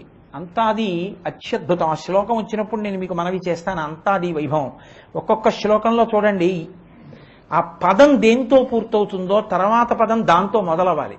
అదేం తేలిక కాదు. సంస్కృతంలో అటువంటి రచన అంత ఖచ్చితంగా చెయ్యాలి. భావ ప్రకటనానికంటే అనన్య సామాన్యమైన కవితా సంపత్తి ఉండాలి.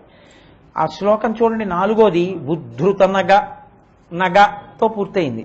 నగభిధనుజ ధనుజతో పూర్తయింది. ధనుజ మిత్రతో పూర్తయింది. మిత్ర శశి దృష్టే భవతి ప్రభవతి నభవతి కిం భవతి రస్కారః. ఒక్కొక్క శ్లోకంలో ఒక్కొక్క ప్రయోగం. అలాగని అమ్మో మేము చదవగలమా అండి అనేటివి ఉండవు, ఎంత అందంగా ఉంటాయో. తర్వాతి శ్లోకానికి వెళ్ళారనుకోండి, అది అసలు చదువుతుంటేనే అందం. దామోదర గుణమందిర సుందర వదన రవింద గోవింద భవజలధి మదన మందర పరమందర మపనయతం మే. ఎంత అందమైనటువంటి ఆ ప్రాస వెడుతూ ఉంటుందో చూడండి. ఒక్కొక్క శ్లోకంలో ఒక్కొక్క ప్రయోగం చేశారు శంకరులు షట్పదిలో. ఆఖరణ దాన్ని పూర్ణం చేశారు.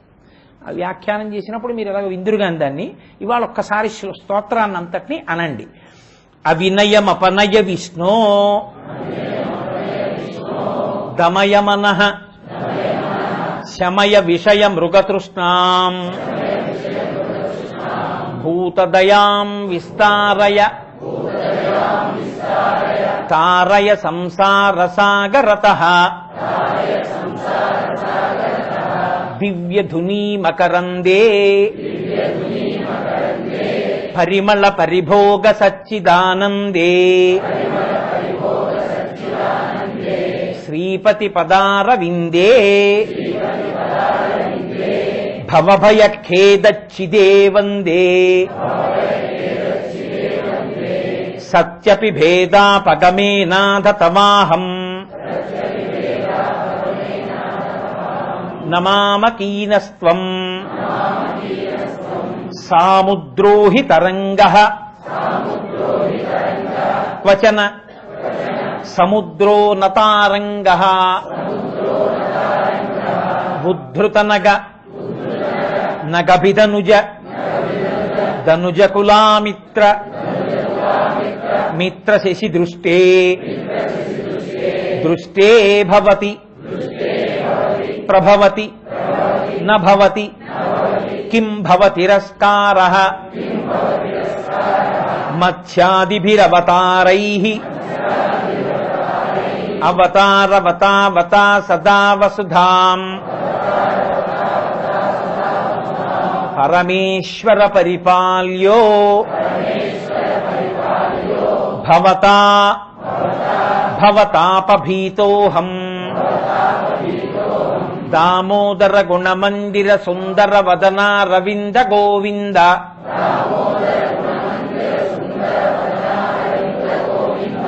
భవజలధి మదన మందర పరమందరమపనయతం మే